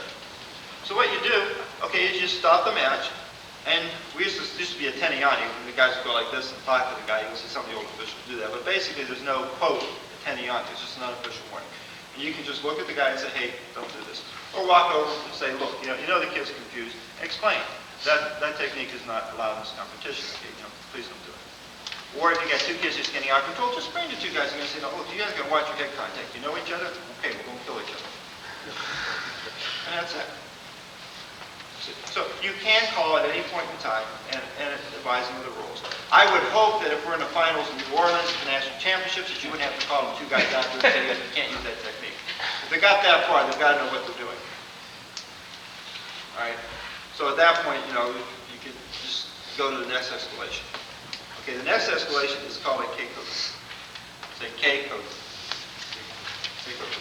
And that is where you give a Wazari penalty. So if I warn this guy about the kick and I warn him again, he continues to do it, okay. That's it. Up here, Keikoku, Wazari. That's a half-point warning. Now that's given if you've given a private warning or if the penalty is such that you can go right to it. There's no reason for a penalty to escalate. There's no reason for it not to escalate. Normally, if you've given a warning for one technique, the next time would be a half point, the next time a full point. Normally, you will escalate the penalty for the same thing. Okay? All right, then we go to the next one. It's called a Hansoku Chui. And that's Hansoku Chui, keep on. Full point penalty. All right, that's for something where you've already given a Keikoku for, or which is, you know, if a guy hits somebody, at that point, what are you going to do? Okay, you don't have to give him an unofficial warning because he hit the guy the first time. You can give him that, you can give him a Keikoku, you can give him a full point penalty, or you can just cause him loss of match, which is called Hansoku. Or if he was really deliberate and way out, you give him what we call a Shikaku and it gets him out of the tournament. So whenever a penalty occurs, you have to look at whether it should just be a private warning, half point, full point, loss of match. Okay? So this is really what you want to look at. Okay, Shikaku is a disqualification from the actual tournament. Hansoku is a foul, or we call loss of match due to foul. The Shikaku offense is any act really which injures or harms Karatido. If you don't obey the referee, you become too excited that you jeopardize the match itself. Deliberate actions, deliberate rule violation. Or a guy, the doctor says he's out, and the guy insists on fighting. They're just Shikaku. Scores on good in that situation. Common sense should get them out of there. So the Shikaku offenses are that. See, and that's basically it. If you can, know those, you know what you can't do, and you got it. I can't teach judgment. That comes with experience and work. Not only under these rules, but any rules. The guys that are good officials can operate under these rules once they know what they are. The next step is just to be able to put it all together with the hand signals and not forget the rules at the same time. And usually in a referee course such as this, we'll talk about the little things that can go wrong. The majority of the things go right. So we'll probably spend more time learning. I don't want you to get the impression we start doing some of the stuff that, you're giving penalties out right and left. It never really works that way. But we set things up, structure things to create the situations where you have to apply the different types of rules. And that's basically it. The last thing I do want to talk about is Yame. And the Yame, as I said before, can be used by the referee to cheat. And I don't think I never really thought of it that way either, though I got into this. And you see, we would say, okay, Yame, and bring him back. Two guys would fight. How many times? This guy gets over to the corner, you say, Yame. Bring back to the center, right? The guys will have exchange and nothing happens. So you say, Yame, and you bring him back to the center. Now in our rules, when you bring him back, you go like this, Torimasa, meaning I don't take it, nothing happens. So why do you say, I don't take it when there was nothing there to take? Just because we're fighting near the line, you remove it. If a guy has tactically gotten a fighter to where you can take him out of bounds, and you stop and bring him back equal again, you're not fair. Right? If there's an exchange, we just let the thing continue if there's no obvious confusion. By that I mean the two kids are used to fighting and they hit and they step back, and they expect the Yame, they say Yame, otherwise they won't know what's going on. But when you're fighting, if a lot of these guys are a lot of AAU competitions, they have an exchange, you just let them go. You don't stop every time they go bang together. The only times you stop are whether there's an out of bounds, whether the contestant's knee is falling apart, pants are falling down, the belt's coming off. Okay, whether the referee notices a contestant about to contravene the rules, which was his question. If you think there's going to be a rule violation, stop it.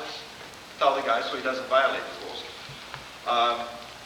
Or when you've seen a rule violation, okay, when you think that one or both of the contestants can't continue because of illness or injury. If the contestant seizes his opponent and does not perform an immediate technique. An immediate technique would obviously depend upon a type of technique. We don't have a 3-second rule for a guy going down on floor or anything. The rule of common sense applies. You know whether the guy's had enough time to follow up with somebody. If he doesn't, they break it. And when one or both of the contestants fall from no effective techniques immediately. So those are the reasons why you stop. Or when there's a score. So you shouldn't be stopping it just because they're fighting over here or fighting over there, or they bang and nothing happens. We let the match continue. Okay? Because again, you can break tactics or strategies. We don't want the Ame. A great way to, again, the best way to do it is, if I can score on him and he steps out of bounds, okay? If the Ame is before he steps out of bounds, I only get the point for my score, right? If the Ame is, I hit him, he goes out of bounds, I not only get my Ame, or my point, I get his out of bounds to my credit too. See? And this is what would happen. A lot of times, fighters would start fighting and nothing would happen. They get here, you enter the ring, the referee goes Ame. See? Originally, the referee is supposed to control out of bounds. Like if I hit him, I score and I step out. Originally, that was out of bounds. For me too. I lose my score. So the referee was expected to Ame before I stepped out of bounds. But then that put my stepping out of bounds on whether he was paying attention or not. That's not fair to the competitor. So we try to reverse things a little bit so that they would be fair to the competitor. So if I hit him and score, and then I go out of bounds, my out of bounds doesn't count. But I get my score and whatever penalty point I might get from his out of bounds. However, if he goes out of bounds and I block it, I miss, and I step out of bounds, then we're both out of bounds. Joke, yeah. Red's Jokai, white Jokai. Okay? If I score on him and he hits me, penalties can happen after Ame. Okay? Points have to be while time's in progress, but after Ame you can still score a penalty. So I get my point and he gets penalized. If I score on him and then penalize him, I nullify my score. Does everybody follow that? In other words, you can get both. Award and a penalty in one exchange. Okay? Other than that, that's the meat of the rules. The rest of the stuff, I think you can read and tells you what to do if you've got an injury in a ring. You know, if two guys are injured, you can't continue, the guy head wins. If not, you got to decide who goes ahead. Because somebody has to go forward on the draw sheet. Okay, that type of thing. Let's see. We had a situation where two guys went in and cracked their heads and both of them went unconscious on the floor. Within the first 10 seconds of the match, who moves forward? It did happen. That's what's so funny about it. It did happen. Oh man, there was a big to-do on that one. What happened was they ruled medically the one guy couldn't continue at all, so they're dealing with forward on the rush. So if something happens, if you don't know what's happening, you just kick it upstairs.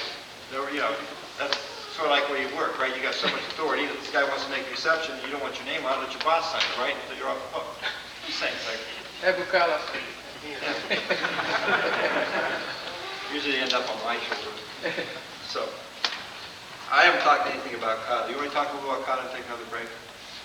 Just one question. I don't know what the penalty is for when somebody goes out of the ring. Oh, okay. I should. We said that penalties don't have to escalate. All right? Certain penalties do. Bubobi does and Jogai do. Those two do escalate. Okay? The reason why some penalties don't escalate is we have another rule here too. If this guy is fighting, he gets popped in the nose and I lose. He's fighting somebody else, he gets popped in the nose and I lose. If he's won 2 matches by getting hurt, he's out. They don't want a guy in there that's supposed to be, you know, world-class competition, right? So if a guy's winning by getting hurt, get him out of the competition. It can't be like USAKF has had a couple Grand National Championships. Champions have won by winning 2 matches out of 20, you know, because they won all the other ones by getting hit in the head.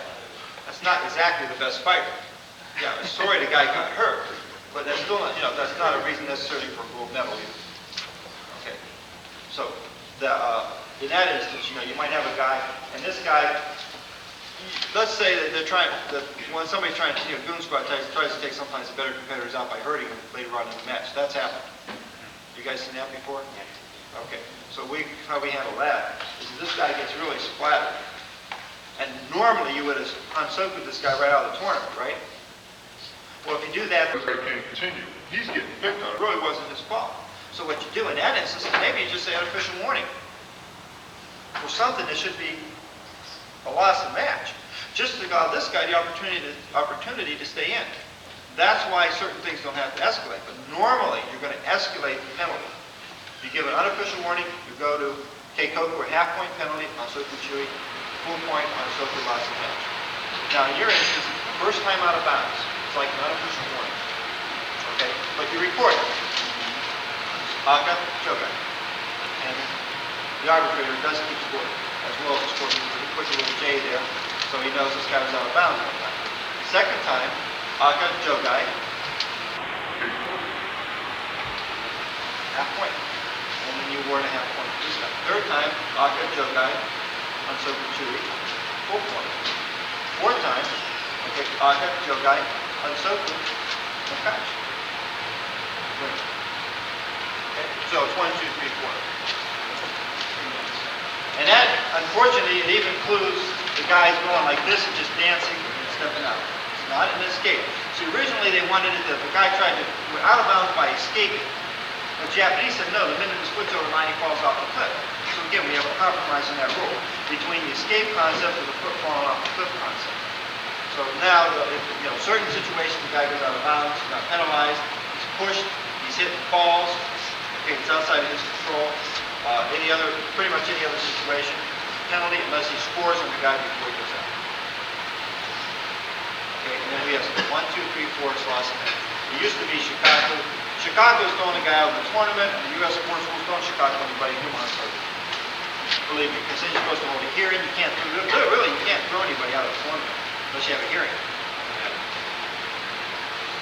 Okay, so right then and there you got to have a hearing, and then decide whether he's going out of this tournament, going out for 6 months, a year, or forever. Technically, you've got all the disadvantages of everything. Okay, but again, if you got good people, and you really don't get in a Chicago situation. We have a couple officials that can't handle an excited coach, what they think, Chicago. And I'll tell you a story on that one. But like I was at the Muskegon games, and this guy was just going circling the end of the ring, and I said, look, let me throw you out.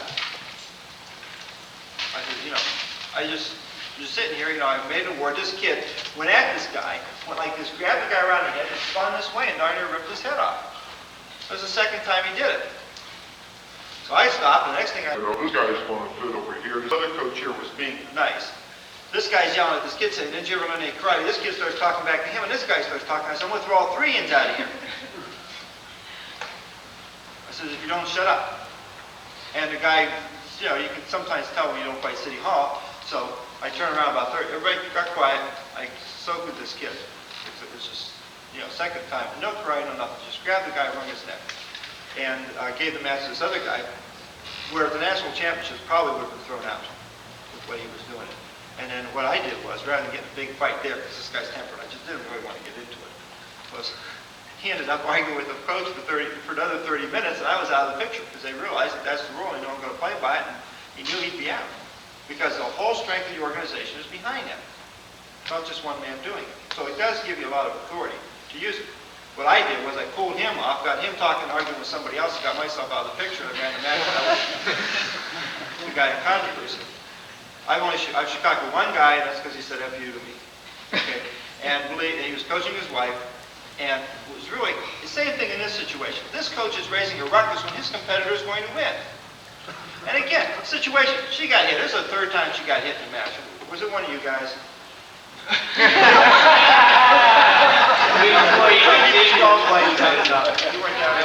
Well, anyways, this is the same guy, Chicago, and he's also the same guy in Yugoslavia, this Chicago Yugoslavian team.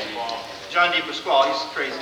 But his wife was fighting, he just got excited and ended up himself getting bounced out of there. I didn't Chicago her, I gave her the match. Completely inappropriate response, right? We all talk about inappropriate response to stress, all right? Why, in this instance, this guy, first off, shouldn't start screaming at me about the way this guy's fighting until he sees what I do. Coaching is important, because some of you guys will do some coaching, all right? Don't go bananas. Get yourself thrown out and your competitor thrown out when he was going to win the match. So I went over him later and I said, look, I gave you a gift this time. If that's the national, you be out. He says, you made a big mistake in coaching. He says, you do that again, you're going to find your competitor losing when he should have won. He said, you almost caused him the loss of that match. And the guy apologized because he knew he was wrong. He was just one of these guys that can't control his temper. All right? So, you got to use some psychology in handling the situation, too. Tony Clark's great for intimidation. Right? If you handle Tony right, you don't have problems with it. Say, well, we used to have a lot of tournaments down here, and I get stuck refereeing. It would be the final match, it'd be Tony Clark and somebody else, maybe one of our students or somebody else's. Perfect way to handle a situation is to give the match to somebody else. then I have to put up with Tony, normal way that he gets sometimes when he's losing. All right? He does tend to get excited. He's a lot more, not the same way he used to be, but some of you guys remember refereeing him about 5 years ago or so. He played that intimidation role. I just didn't want to put up with it, so I gave it to somebody else. But you see, you can handle situations without having to go in and say, oh, that's from Chicago, get him out of here. Don't do that if you can handle through your own experience. If you can't handle it, and get somebody above you. That's another nice thing that you can do. Okay? Any other questions? I don't know the discrepancy in score between the arbitrator and the scorekeeper. The arbitrator has to decide who's correct. Oh, this is something I didn't mention. You've got, like, Mike would be the judge. Or Mike would be the referee, I'd be the mirror. You've got somebody sitting down here. One of you guys just sit down there. Who's the arbitrator?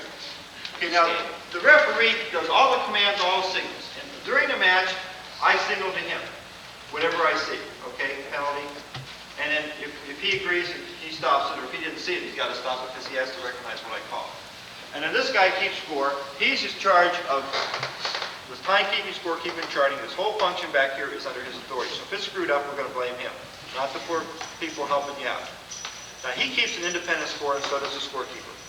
All right? Now, if your score differs from the scorekeeper, who's right? This happens. This is one of the worst things you can't... What was the question? Okay, we got a situation. This guy's the arbitrator. He's in charge, he said the support function. He's got a score, and the scorekeeper has a score, and they're not the same. What do you do? Who's official?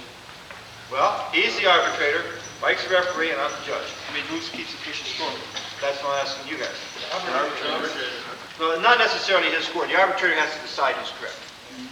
He's got to decide whether he's correct or the scorekeeper's correct. Usually I'll go with the scorekeeper because I don't keep very good records down here when I'm running the match. Yeah, well, if he's the official, I mean, if he It's makes his the final decision. decision, it's his It's decision. his decision. Right. Now, what I would do in that situation is say, oh, we differ. I call the referee and say, what do you have to score? What do you have to score? I talk to him. I blow my whistle and get both of them over here, find out what they say, and then, and you got the two coaches trying to come in and you say, look, that's it. This is what they've got. This is what I've got. This is what they agree with.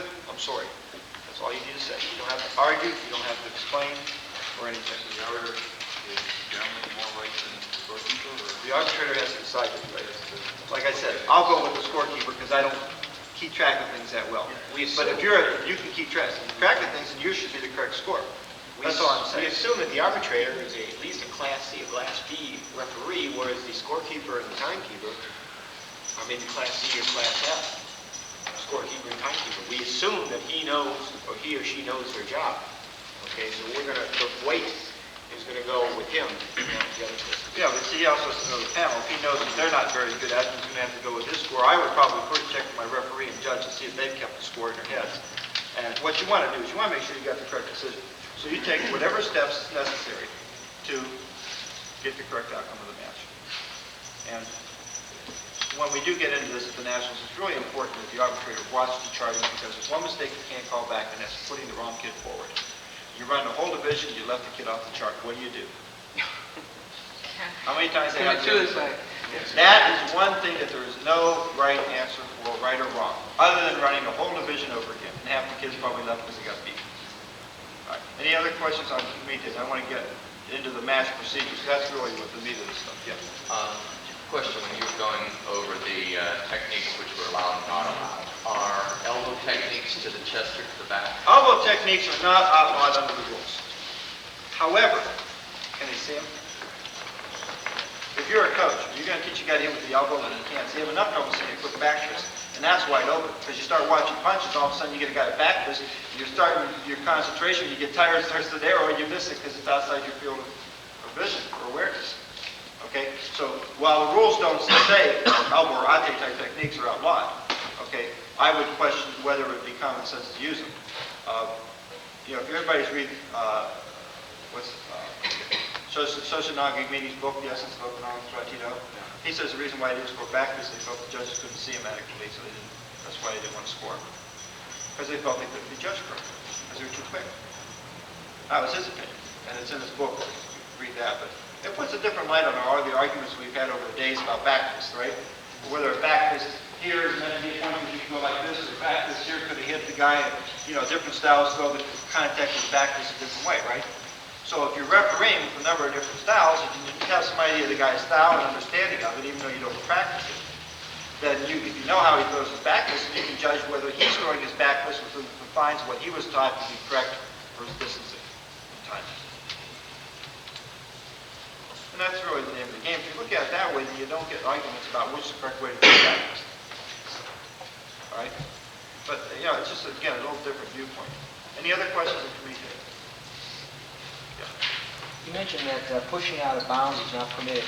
If I moved my opponent into a position where I felt I couldn't execute a correct scoring technique, say a front snap kick, instead I could change a little and get maybe a front push kick, okay? I felt that I couldn't get him out of bounds. Now, you would say that isn't... That's your problem to get him out of bounds. It's my problem to decide if you did it right, within the rules. So If you push the guy, if you kick at the guy, fine. And now who's going to determine that is the official. And if you're trying to work between it, you're threading on thin ice, right? You're either going to get away with it or you're not. I can't tell you what's going to happen. But karate technique, taking the guy out is fine, pushing him is not. Now, the referee has to decide when you've broken, stepped over the line. And this is where, you know, again, the experience and practice, and a lot of you guys referee a lot of matches now. I think you know basically what we're looking for here. It's just a matter of performing. And as you move up the road, you'll see that the structure itself tends to conform a little bit. But it's not a very unusual thing. The tournaments here allow, what, 1 and 2 points, right? What's a 2-point technique?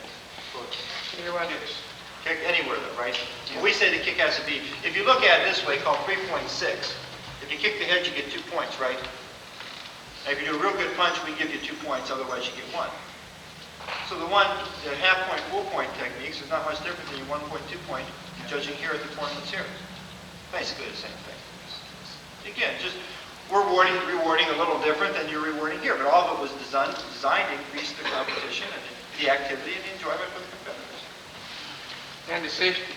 Yeah, how much AAU competition is there in the area? Because the rules are very strict, and people going to compete in that need to have more. What we're doing is starting around small tournaments. Jeff has agreed, he's a little concerned about this, but to start sanctioning his, he's been running him under those rules. There's no reason why you don't have to sanction a tournament to use these rules. You can't use them, and if everybody uses them, it will increase the competition under it. We're going to have one, Jeff's having one, I think it's March 30th, Jeff Ellis. Okay, we're having our Lake Erie Districts April 28th. Well, that's the one you got to go to if you want to go to the next one, which is next higher up in Columbus. And we're going to have that at Memorial Hall. And we can qualify 6 people in each division. So if we got 12 kids, 8 years old, and 6 of them are novices, 6 of them are advanced, let's say we run it as one division here. They're all going to qualify because we're going to qualify by division into the Nationals. So probably a good majority of the people who enter the tournament will be able then to go on to the Columbus tournament. So basically, we've got 1 in May, 1 in April, 1 in July. Only the winners will go to New Orleans. Okay? They have the option to go. Then in this fall, we'd like to have Jeff run another one. He may run one in May. But if the activity and support's there, then we can have one. Yeah, because it can be very conflicting to go to a tournament and get stuck into AAU. You know, what I'm saying is that the rules are so different, and you have to play the game. Let me give you this number. USK is going to these rules. So any USK sanctioned tournaments in Europe will run under these rules. Matter of fact, this weekend at this main seminar in March, we're actually going out for a specific purpose of certifying the senior black belts in USK and creating rules. Also, Mike was saying, you know, we have Class C, B, and A, and supposedly a B referee is better than a C, and an A is supposed to be great. See, some of you guys may be real good officials who only have a C license. You know why? It doesn't mean you're not any good. It means you just didn't want to go and get a B. Or you didn't want to go and get an A. Okay? So A referee licenses now are those who operate effectively at a national level competition. The attitude is, if they don't become a referee nationally, why should they have a national license if they haven't done any national refereeing? So again, I want to give that to you that it doesn't make any difference to ratings when we're working here locally or something like that. You guys are the officials, you guys are refereeing, it's fair or not fair depending upon how you do it. And if you don't, if everybody knows this guy just can't send him down the road, right? We know that. You don't embarrass the guy or something. You handle it. And that's what we do amongst, our own people who we know each other, everybody. So again, you can earn your B license. The B license will come out of the referee course in Columbus. The A license will come out of the referee course in New Orleans. But again, B is like a regional, and this is a regional type tournament. So that's the idea now, A, B, and C. Okay, and we let timekeepers and scorekeepers take out licenses if they want to, against the D license if they like to have it. Okay, and that's basically it. It's what we're doing. Okay. And once you earn once you become an A, B, or C, is that you have to renew it Well, periodically? our thing is every 2 years. The guy doesn't go to a referee course or anything for 2 years. Yeah. You know, I mean, how can we put him in national competitions if the rule changes, to be updated? Because remember, the nationals, you got to look at differently than the locals. All right, so normally we say, 2-year renewal period, and what it is if the A referees accept you as an A official. If they accept you as peer level, then you're peer level. If they don't, then you're not. We do expect you to get a decent score on the written test, right? The written test is multiple choice and true and false. That's it. I mean, it's not hard, though. But basically, if you go out there and, we say you're under evaluation, we do evaluate. And if you blow it, it's gone, okay? But it's not, if you just go out there and do a good job, which you're capable of doing, it's impossible not to get it. And you must buy that insurance in order to participate in all these things. Well, here, the AAU membership includes insurance. The AAU membership for competitors is $15 a year. That includes the practice insurance. The benefit of the AAU tournament program is if you run an AAU sanctioned event, okay, then you have the benefit of the AAU insurance. Okay? For the coverage for that tournament, and then the medical insurance and all that applies. If you run a sanctioned tournament and you let non-members compete, liability-wise, if one of those got hurt, insurance won't cover it. And they got a lawsuit right now on that very point going on in another sport. I don't know if it was the AAU or one of the other national sports organizations, but that's Sport post. So, when we do this thing, it's up and down, so what we like is, locally, if we say too at the nationals, you gotta have a coach's card to attend a clinic. Okay, and then you can coach. We don't want anybody down there who hasn't coached. But, it's a sort of a formal thing. You're meeting an hour before competition. It's the same purpose. You do it anyways. Again, it's not different. We just sign a card. So, but when you go to Columbus, if you want to coach, you'll have to have a coach's membership, or you won't get on the floor. That way we control the floor from everybody being on it. Our idea is nobody's on the floor but the competitors, coaches, and officials. We want the coaches to wear tracks, competitors to wear keys, and we wear these. Now you know who's who. What we don't want is where a guy like this stops his takes his tie off, goes over here, coaches the student, comes back over and starts his ring up, which Alex Sternberg used to do. That, here I am, you got some weak new official in there, okay? If I came over and started coaching, you're in the center there, I could intimidate you, I'm pretty sure, because I know the rules of it, I sort of... But you're going to make sure you don't make mistakes. Now I've got you primed to look more closely at my competitors' points. We don't want that intimidation. All right, obviously, sometimes we let team members referee in their keys when we run out of referees, but they don't referee, they referee non, Yes, we want the referee here to compete against. So we have a few fallbacks if we can't deal with that personnel.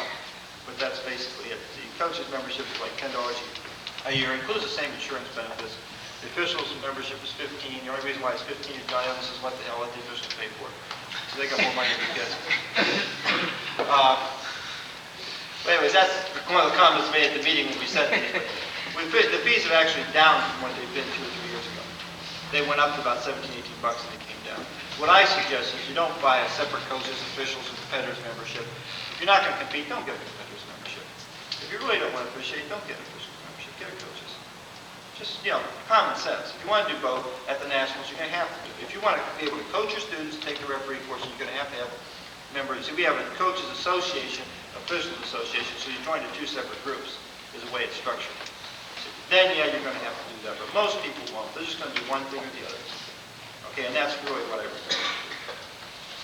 Okay, and locally, again, we could say, I'd have tournaments and we all get together. look, all these guys are coming in, they're not being members, we really think they should be members.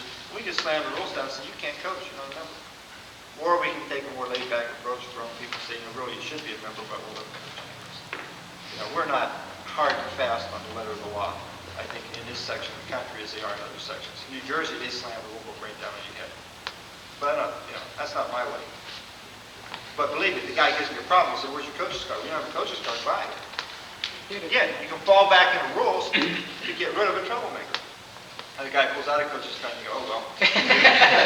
then you gotta Good handle it a try. little differently. But see, what we're trying to do is deal with people and produce, something where we can have fun as officials. And believe me, the referee program was not always fun for the officials. There's not really a lot of reward in it for you, because you do take all the flack. The reward is you giving part of your time to help them. In the AAU, we like to view it as you giving part of your time as professional karate people to an amateur program for the competitors, enabling them to get the benefit of national competition and maybe a chance sometimes to be on the international teams. And that. We had 600 kids, we had 400 kids, we had over 1,000 people at the AAU National Championships in 2 different places next year. We could have 800 to 1,000 people in Columbus and 500 on the West Coast. The program is growing. There's a tremendous amount of interest in it. We have 152 divisions. 102 of those are kids. That's what Mike meant when he said we have a lot of competition for the kids. If you don't mind, let me talk about 10 minutes on Kata, and let's take a break. All right, but since I'd like to get that out, and then when we come back, what I'd like to do is spend the time, working your match procedure, because I think that's really what you're going to need. And we can talk all day, I don't think I can get us anywhere. But basically, Kata, we run 3 katas. The reason why we run 3 katas before we score them is what? Why do you always run 3 kata and have them score? It's an average. Well, yeah, that's one thing, but finding, there's also a little additional thing there. You want a panel that can work together, right? So if everybody is moving within the average, that's fine. But you can have a nice average, but one guy always high and one guy always low. So you got 5 officials, A's high, B's low, and C, D, and E are always move around. Who determines the winner? 2 people in the middle. People in the middle. You don't need it. You don't need the guy that's always high, the guy always low. Take them off the board, you got the same results. Right? If one guy's always high and one guy's always low, you throw out the low and high, right? Yeah. So these guys' scores are thrown out, they don't even need to be on the panel. Right? So you don't want an official who's always here or always there. What you want is a board that works together pretty consistently. Now, we have found that there tend to be guys at low ball. There tend to be guys at high ball. And over time, peer pressure breaks that. Okay? The other thing we've noticed is you can have 2 guys on the board with different personalities. And they'll always be opposite of each other. 9 out of 10 katas, they'll flip-flop their scores. When this guy's high, the other guy's low. Now, why is that? Is it a style bias? Is it a personality bias? What is it? I don't know, but it raised an interesting question. We just started noticing that lately on the scores. We do take time studying it. We also try to balance, again, your major competition, we try to balance it by style and by area of the country to try to break down any inherent bias. Okay? So that's the reason for doing that. We also, after the first 3 people, you as referee, after the first 3 scores go down, you can say, hey, this isn't a good panel. The center referee, he can dissolve the panel and start the whole division all over again. If he feels the panel is not working together, after the 4th kata, that's it. That panel stays. Okay, but at the end of the first 3, if you look at it and you see you don't have a workable kata panel, you just dissolve it. We've never done that, but it is in the rules of how you do it. It's in the U.S. regulations. Okay, so in theory, you're supposed to analyze how the scores came down, decide whether you've got a working panel. Okay, in theory, you're supposed to do this. In practice, you probably don't catch it if everything's going fine. You never even think that you're supposed to have made that mental decision. All right, another thing, too, is in weapons kata, you are supposed to inspect the weapons. They're supposed to be of a thing, design, material, and quality. Okay? Doesn't mean a samurai sword has to be sharp, but...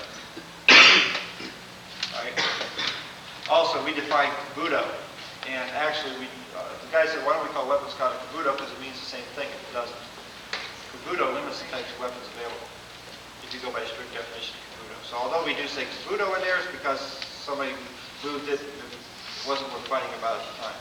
But we do let more into the weapons competition than what would be connoted by the term kabuto. Another thing, too, is anybody in here actively involved in Kung Fu? There is an AAU Kung Fu. So again, we're karate, and they're organizing, the AAU is organizing a Kung Fu to fit where they can develop their own sets of sports rules, their own expectations, the type of competition they would like over time.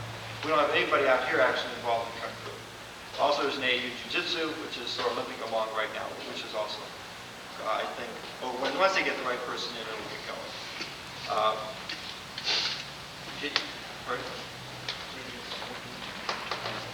I just want to talk about a couple more things here.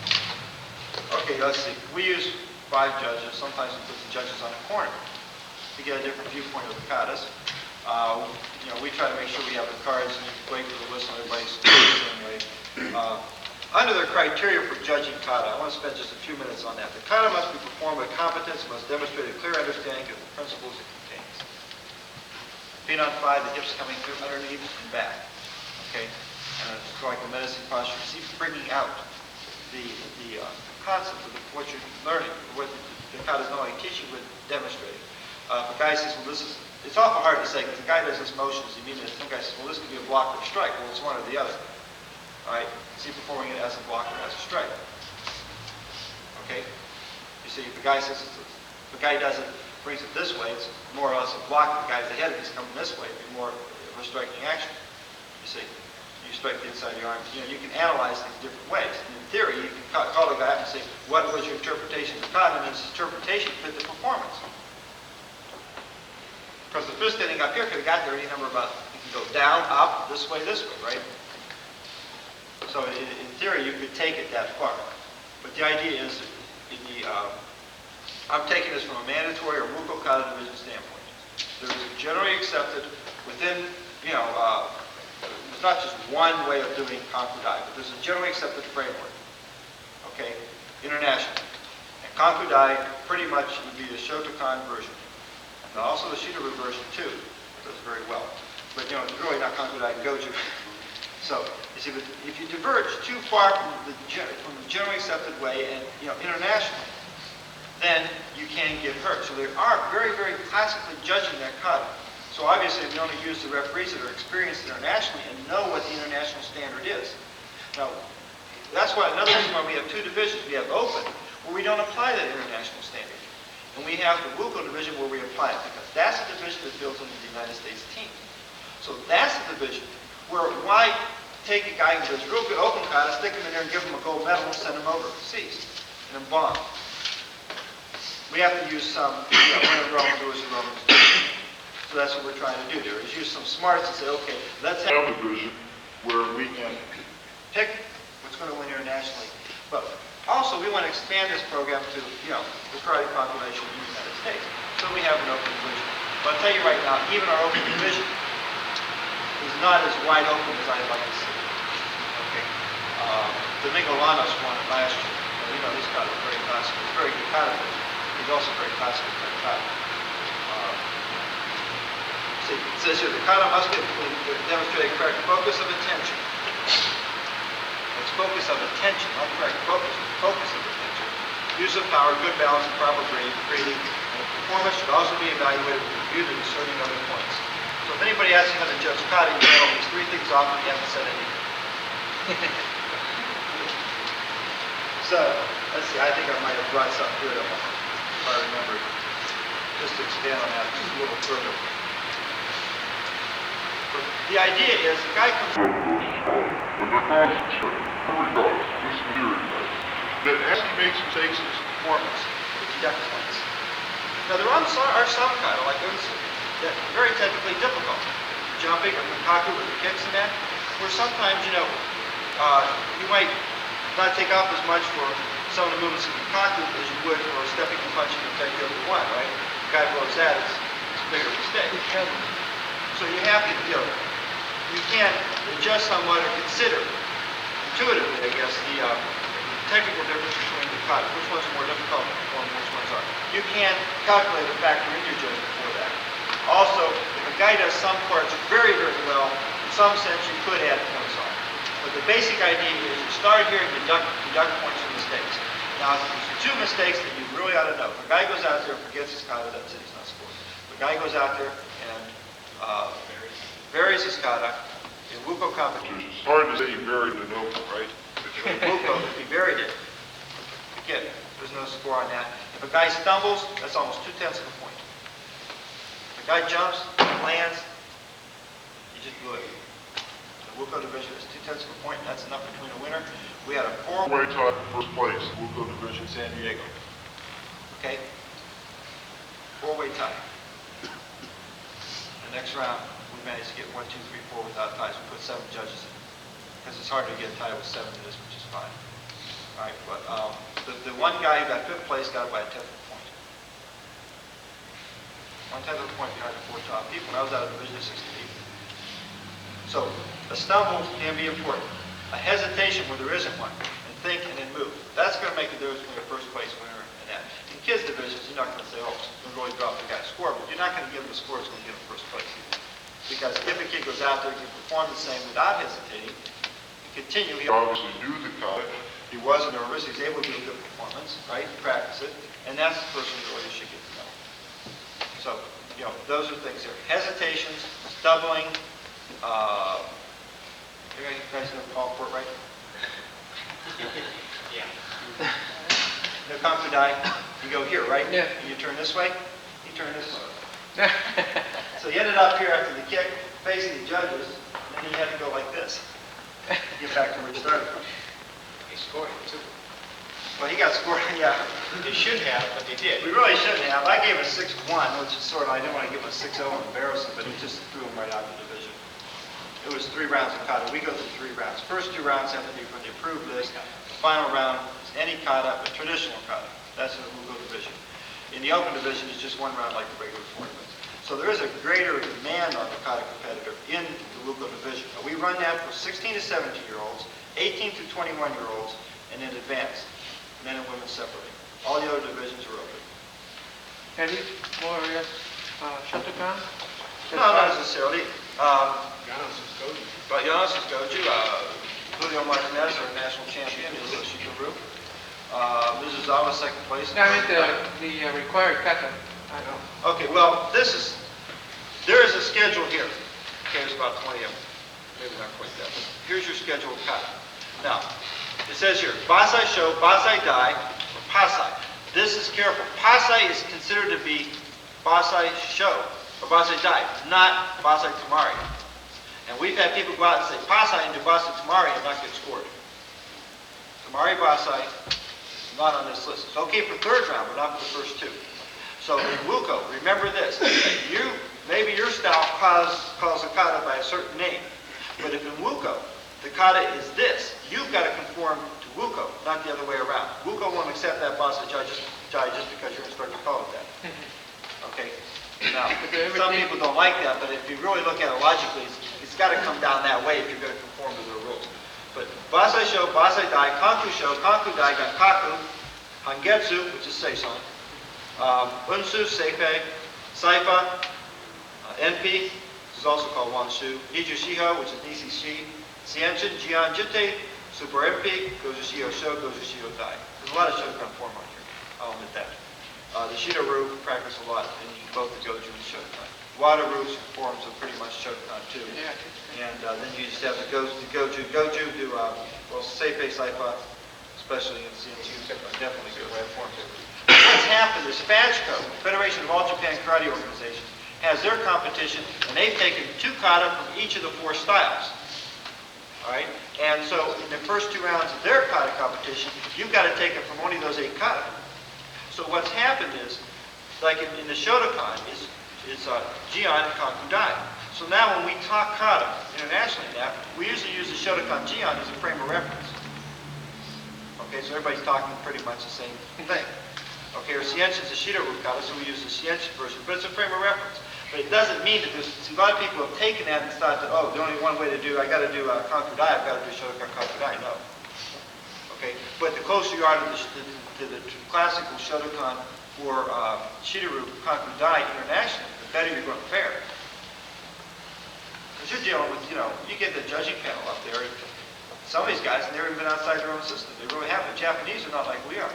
We know a lot more about other systems than the Japanese do. Okay, so let's be careful with this because it can give the wrong impression,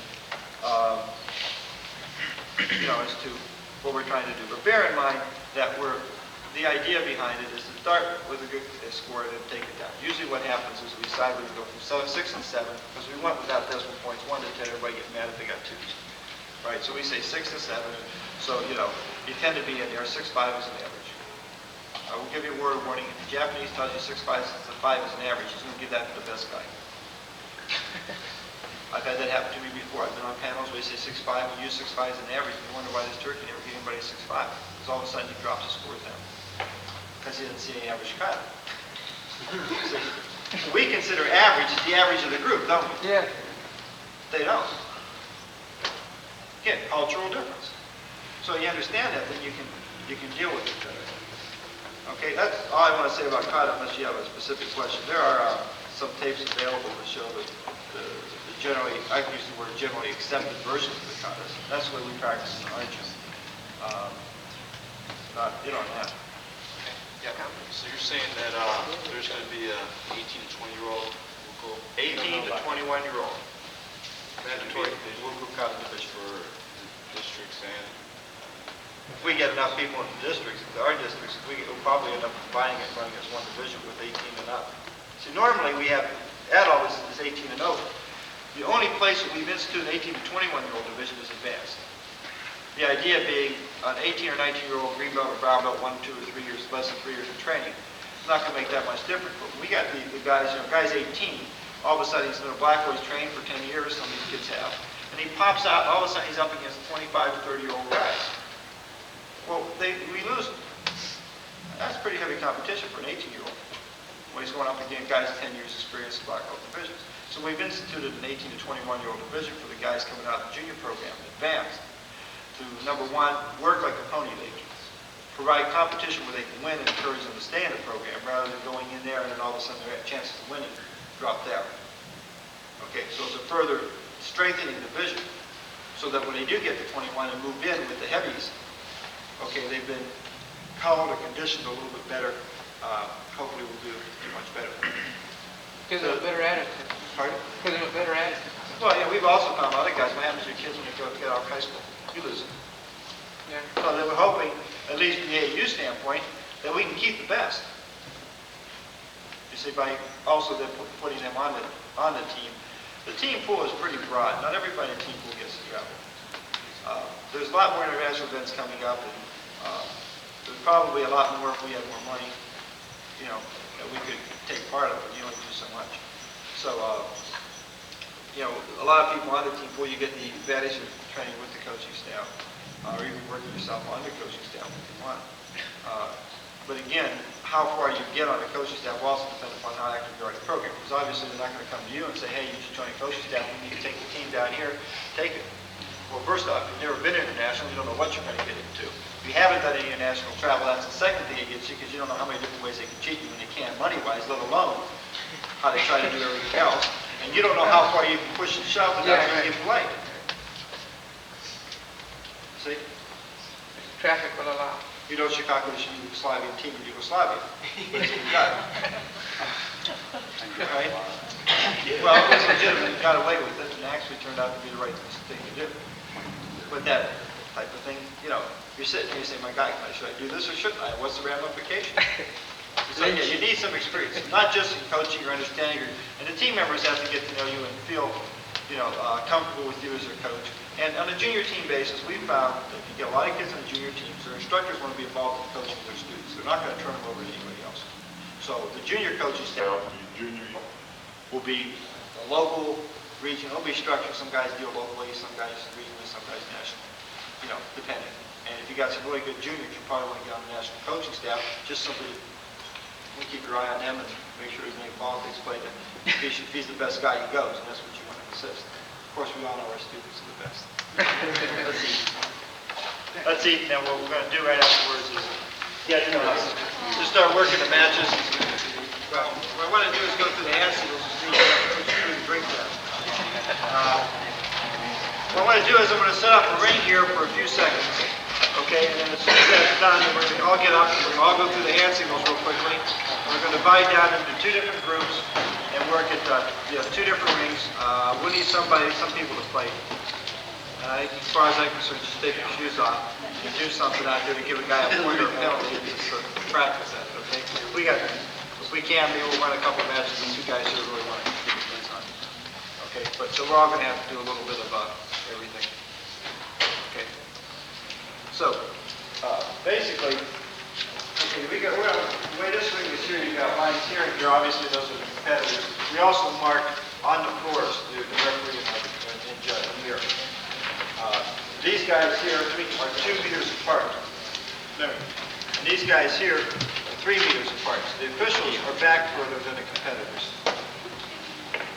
Now, our ring is, at the national championships, is 26 feet square. Now, we do shorten that for kids when we don't have space, but it's 26 feet square. Now, you'll find that usually the rings are about 20 feet, and you got 1, 2 steps, and you're right back here, right? So it's real hard in a short ring to run it tight out of bounds, isn't it? So on a bigger ring, you've got an extra step, maybe 2 steps. So it's a lot. So if you do go out of bounds, it's a lot worse. You should cut a much bigger area. Okay? So we're going to have one guy. I need an arbitrator right now. Just for the sake of it, I'm going to set this thing up like they would at the Nationals. All right, we got arbitrator here. Give me 3 guys back here. There's 3 people sitting back here.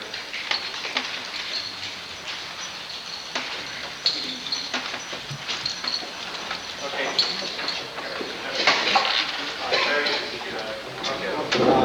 Roseanne, be a competitor for a second. You're over here. Mike. Basically, we got 3 guys up here. When it can be done, ideally, we use 3 people. When it can't, you use 1. But we've got 1 guy working the stopwatch, 1 guy keeping score, and 1 guy running the charts. Okay, in other words, he's the guy keeping track of who's moving forward on the sheet. Rather than having the same guy doing that, do this job and try to keep time at the same time, you get mistakes. So we do try to have a table set up, and that knows what they're doing, and that each one does a separate job. It just makes things a lot nicer. If we have a 4th person, then that's the gopher, because then he goes and makes sure the red belts and white belts are, and the hand pads are on the people. Okay, and then that way you can run 1 match quicker. If every time you have a match, it waits 2 minutes for the next fighter to get ready, it's going to take a lot longer than the fighters are already ready. Okay? All right. So, you're over here, Mike. Okay, you're over here. Now, basically, when they start, these guys are they're the competitors. You line them up, they're all in one line together. If this was team fighting, they line them up on each side. All right. The first thing they do is you bow to the showman, or showmanee. Okay, the showman is front. It's also a name, or forward. It's also a name of an old god, I think, in Japan. All right. We bow to wherever the United States flag is. Okay, that's where the front is. Usually we have our own flag we set up by the head table. So everybody would be showmanee. Most of the competitors face there, which is flag is over here. Showmanee, ready. Okay, and they would face each other. And if they don't do it, you can motion a little bit, sort of subtle. Don't make it real loud. And Ogatani, ready. Okay, and they bow. At this point, mirror goes over. The arbitrator sits down. Everybody is outside of the ring.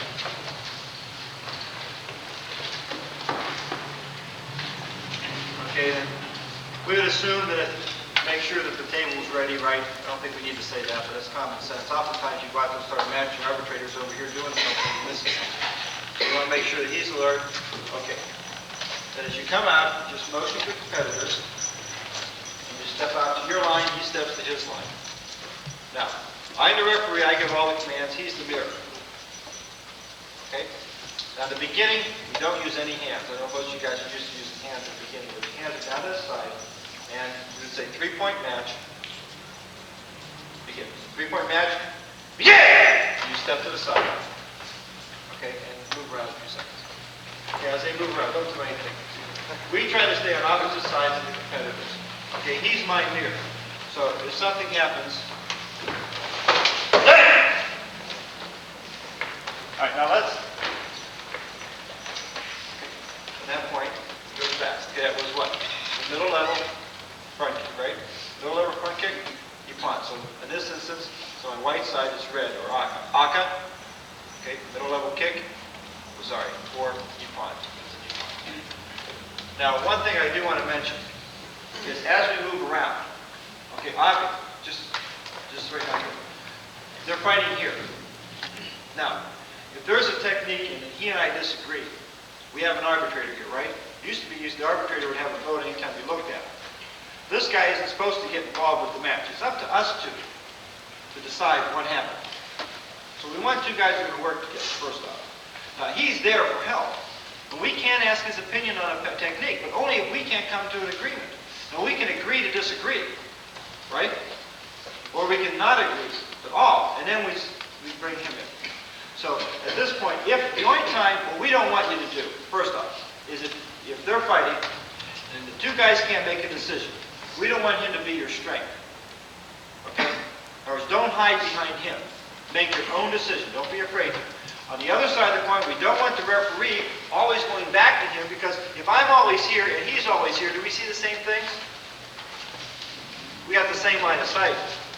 We're going to have the same perspective on the match, for the most part. So this guy could be my hammer, right? No.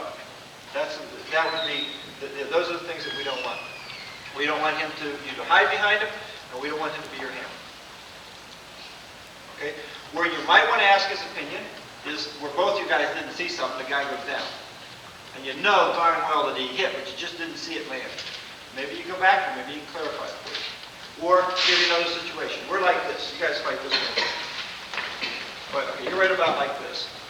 Okay, he comes into a punch, and I'm caught out of position, and Mike's over there. We just can't get around, okay, and one of these guys hits. Okay? Now, I come back, depending what I might have thought. I didn't have a clear viewpoint on it, did I? So in that instance, I might need his opinion, because he might have had a line of sight that's available. So you've got to continuously evaluate the line of sight that the official has. The same thing here now, evaluating your mirror. Okay, did he have a good line of sight on the technique? Did he really see it? We assume that he should, if he did it right. But sometimes, you know, when you have a guy that's not experienced, you can tell the difference, and then you can weigh it that way. The referee can't run the match. He can overdo this, rule this guy the whole bit. Okay, he can really have a lot of power. The other side of the coin, he's got to use it with discretion. So, if I am in a position and I can't see a technique and he says he pawned, what is it? It's he pawned. I didn't see it, he said he pawned, it's he pawned. I have to then take his sole award of the technique. Same thing goes here. The reason why I bring that out is I'm the guy giving the commands, right? Okay, so I have the run of the match. I just can't, you know, overlook him, even though he's not the one saying, I'm man awarding the point. He sees it, it's a point. He's my, one second, he's my mirror. We reflect each other. That's the concept behind this, okay? So when these guys are fighting, if he's there, I'm here. I can't see this side of this man. He can't see this side. Between us, we try to keep a view on everything that's happening and make the correct decision. And that's what it's all about. The rest of it is just your signals for warning and experience with the rules. Okay, any questions at this point? Yes, and then that makes the mirror the same authority as the... Yes and no. The referee makes all the calls and all the announcements and everything else. He really runs the match. Because he's the one running the match, he can have a much larger impact on the results than the mirror. In other words, he can discount the mirror just simply by not so weak mirror and using the arbitrator or just calling himself. But I've seen that done where the mirror just was lousy. And, you know, the guys who jump in the center are usually the more experienced guys anyways. They want to be there and they do a good job because they really want to be there and they see value to it. All right, and sometimes you do get a poor mirror and you can do it that way. But in theory, okay, you're equal in terms of ability to see points. But the referee, now, if this guy says it hit and you think it slid, okay, all he needs to do is say, punch was in. Now, from that point on, my decision to make, my final decision is to do the correct thing. Was it in or did it slide? Okay? The burden still becomes on me to make the correct pronouncement, and I use the information from him.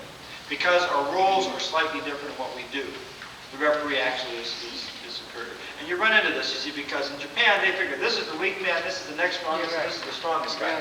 But see, if this guy's the strongest guy, he's got the least point of view, because he's sitting still. So it makes it difficult. So they try to can the arbitrator, but basically let him responsible for everything. If he sees a mistake, or Dinah was telling me, or Skiggin, she tried to indicate that the match was over and nothing happened. The arbitrator is supposed to have a whistle. Okay? When time's called, usually we throw a belt out there or something, or we have a whistle or something.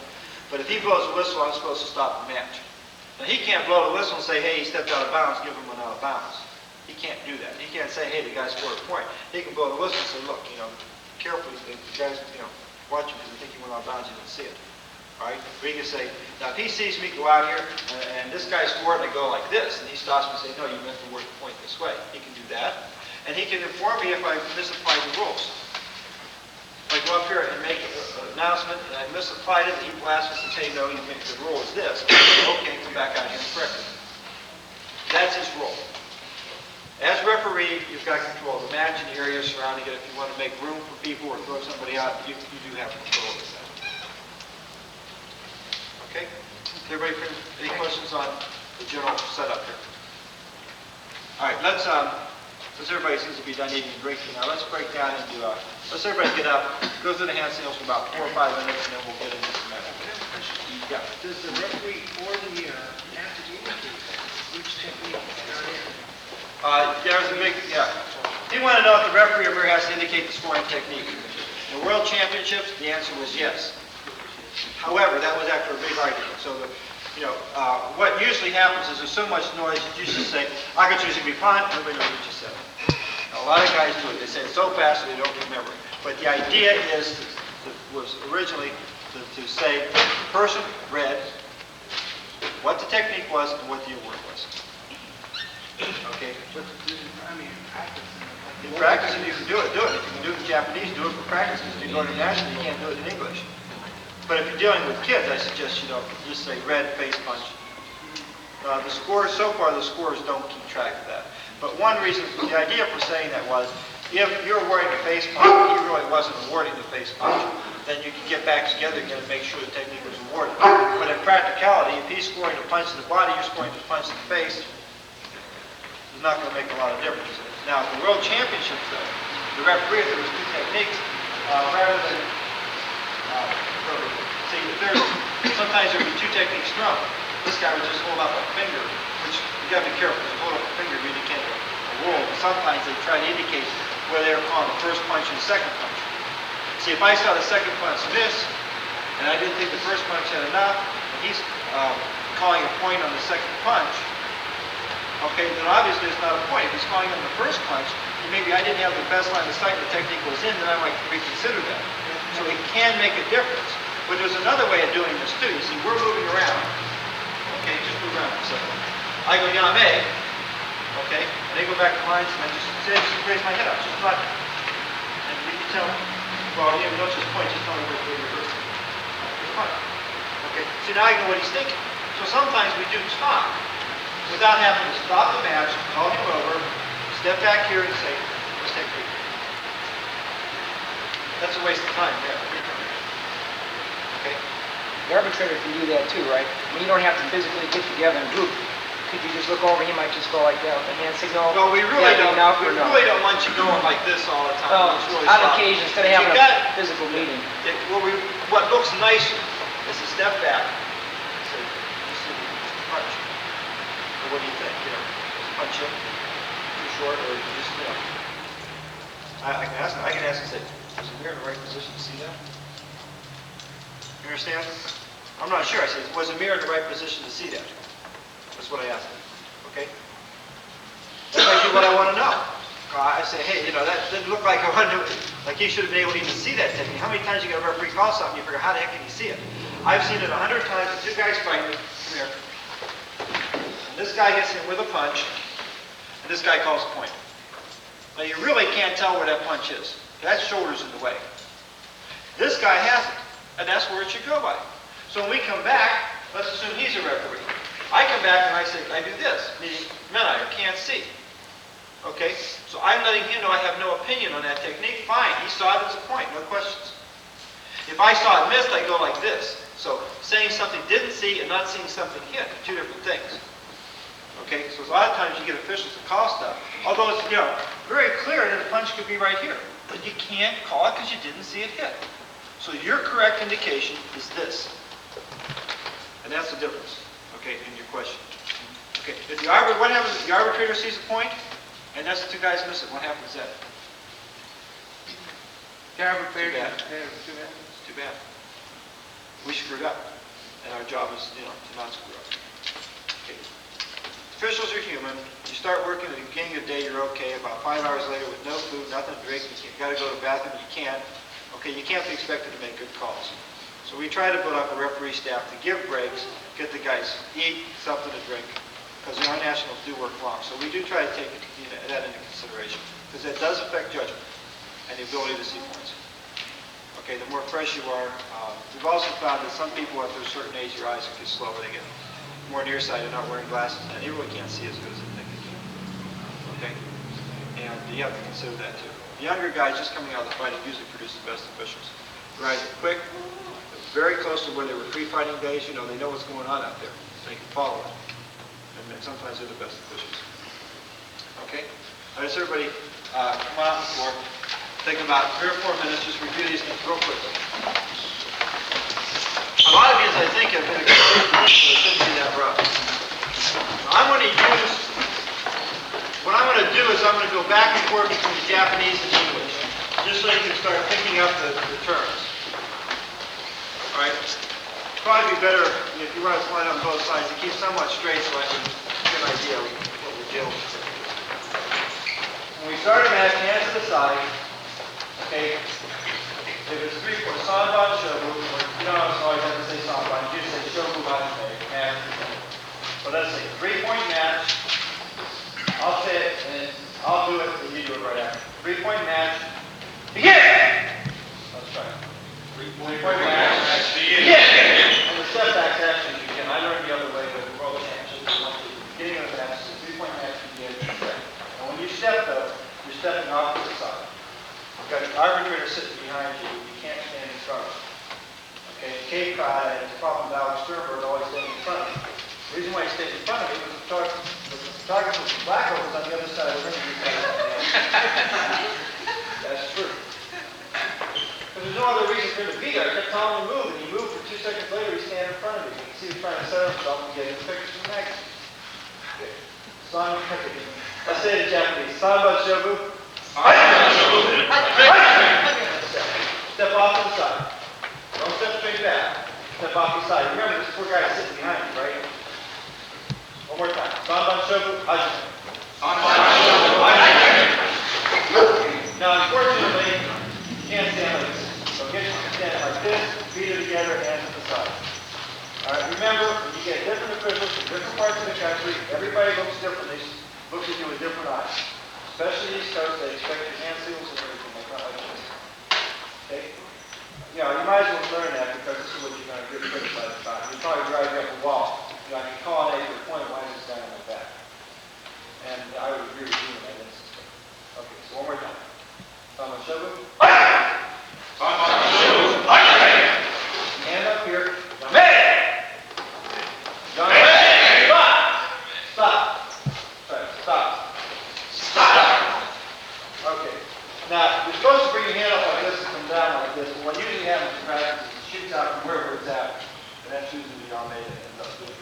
Okay? As a referee course, I was criticized by a lot of different people that made sure I got my hands up this way. And sure enough, the championship, not one of them did it that way. Because when you're moving and you see it, wherever your hands are, they'll come out. I come out left or right-handed, depending upon how I'm standing as a competitor. But the command in the rule books is this. So let's start the match and stop. Sanban Shobu. Stop! You can say it in English or Japanese. You come back to it. Now, if the guys don't know enough to return to the line, you say back to the line, and you point like this. Okay, or Moto Nuichi. Say Moto Nuichi. That's Japanese for back to the line. Now, usually you won't have to say it. Don't say it every time. But sometimes, you know, if guys wander, you usually end up saying it one guy or the other. Okay, then, now you started the match, you stopped it, you're back to the line, now you got to make an award, right? As soon as you stop the match, you make an award. Well, this time we're not going to do anything specific. Torimasu. And they want it more like Torimasu. I don't take it. No point. Doesn't mean no pointing, no foul, no anything. So just look at it as I don't take it. Now this time, since the match is in progress, we step back, and our hands are out to the side. You're pointing in the direction of the two competitors. Okay, step back like this. Ready. Begin. Begin. And then step back. Step. That's it. Yame! Yame! Moto Nuichi. Moto Nuichi. Torimasu. Zude. Notice the command words are shouted, the other words aren't. Okay? All right, notice, okay, match is going on. Yame! Okay, they line up, we'll just step back here. Well, let's say Moto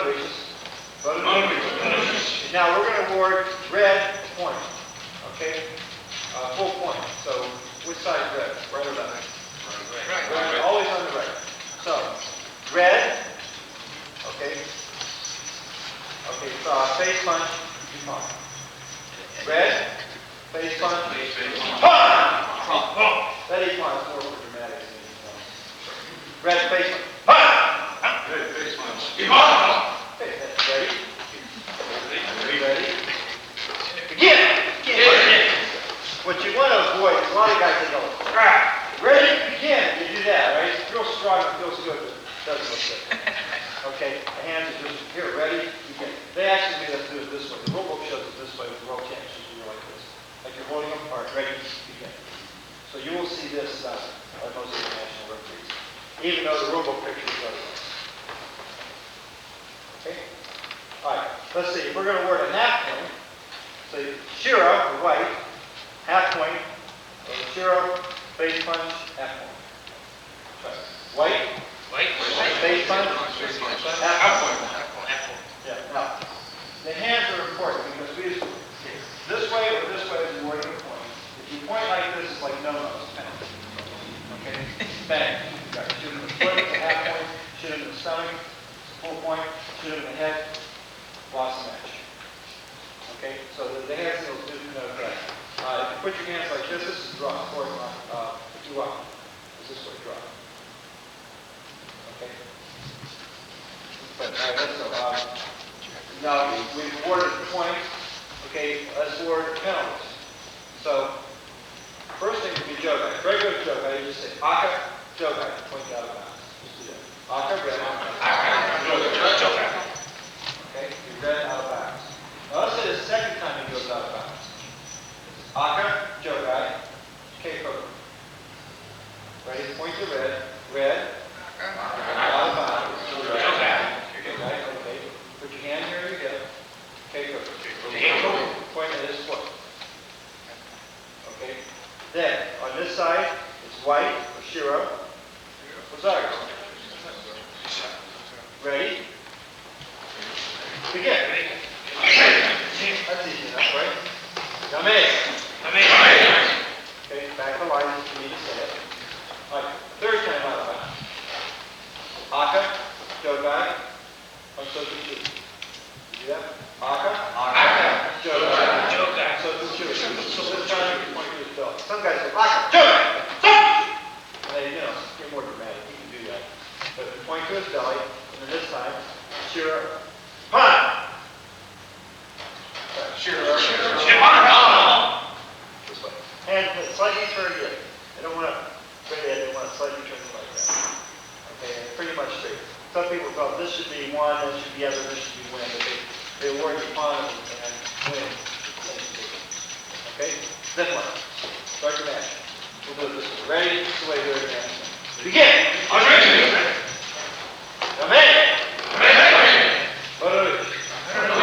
Okay, this time, fourth time out of bounds, right? Aka, jogai, Ansoku. If you want to see a good effect, just go Ansoku. And look at the guy right in the eyes. He knows that he's done a major foul. And Shiro, catch. White, win. Shiro, catch. Shiro, like this. Right, go way up. 10 yards. That's it. That's your hand signal. They're not complicated. Now, there are a few other ones we can do. Tori Masen, I don't take it. There's another award, too. We didn't talk too much about this. And that's called, what's this? Clash. Okay, you guys all call this clash. But what really is a clash? Let's look at it for a second. We have that, too. When referee may go out, the thing Tori Masen just is like, oosh! What is this? No determination. Yeah. So, this means, by what do you mean by no determination? Each had a simultaneous striking technique. Simultaneous scoring. And that's what I use meant to be, simultaneous scoring. But, talk to the English, talk to the French. If you go out to international competition, you've got more than one IU, which is about 10 matches. They don't think you're good at this. They want you to figure out who did first. See, Ayuch is a good technique to hide behind. I didn't really see what happened. Oh, crap. Let's go out, Ayuch. Have you done that before? Huh? So, we're not supposed to do that. What you're supposed to do is give an award to the person that earned it, right?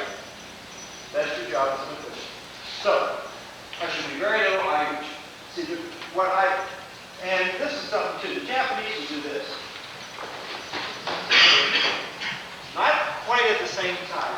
Square up. I hit your punch. You hit me. So some people feel that should be. That's the idea, you see. Not that you can't figure out who hit first, but the fact is this guy is hitting me with the karate technique. How can I then hit him? That's not karate. The karate technique means that as he hits me, he has, okay, so this technique can block. There should be no ability of me to kill him immediately after. So the simultaneous is not like, this is simultaneous, two hands touching, right? So some people don't feel that's exactly simultaneous. That can be simultaneous too. See, if he was fighting with good karate, he would hit me and everybody hit back. Like a mutual slaying. A mutual slaying, right? And if two people kill each other with swords, one sword would be halfway through the body and the other one starts to cut each other. Right? See, that type of thing is a little different. We never really thought of mutual slaying is what I was. Not really simultaneous was. The simultaneous word we use in English, but it didn't really come out the concept. So, but the concept today is that's the sports concept. Okay, and that's what you need to know. Be aware. Want to do it again? So we got a what? Yeah. What all is covered in this book? Japanese terminology in there? Japanese and English is in there. Okay, how about the dimensions of the ring? Call it. Okay. Let's try it again. Let's Yame. Back of line. Ayush. Zugide.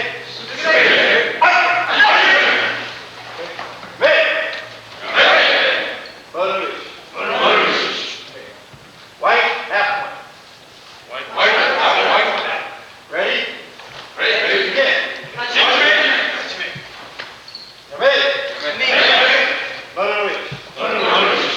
Aka, Jogai, first time out. Sukide. What do you get in this habit? My habit is this. I would recommend that you get in this habit. Okay, because this is what I got nailed at. And I'm going back to the way I was originally taught. Okay. Now there are some signals that the mirror has. All right, Mike. As we're moving around, he's the center referee. You see, okay, the fighter's hit. Well, this is important because the mirror uses signals to him to avoid us talking. As we're moving around,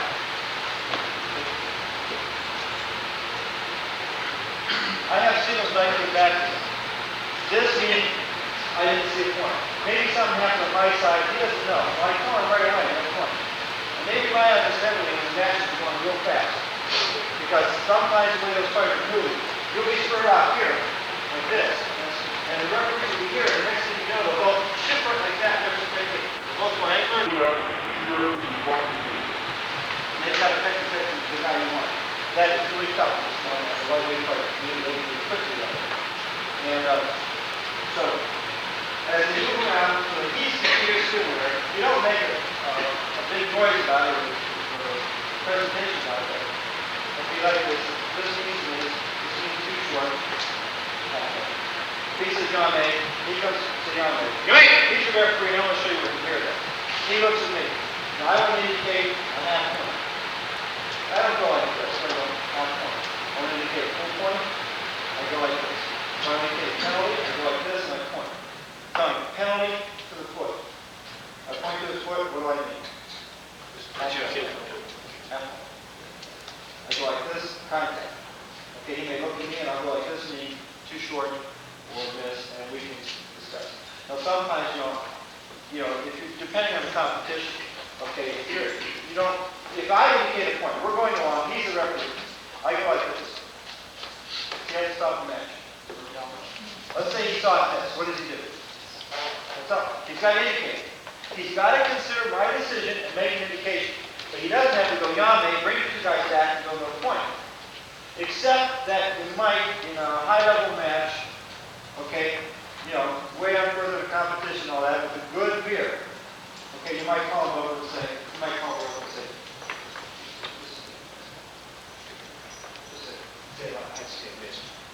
that's all you need to tell him, just take his best. Okay. Well, here, I'm the referee. I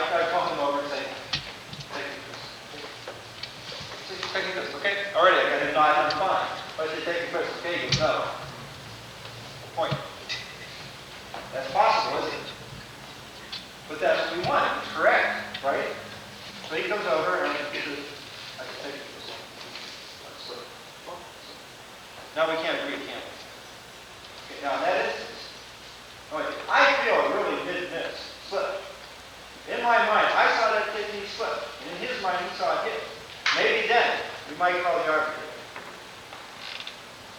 But only in that instance, if we can't decide amongst ourselves whether to call it or not. Okay?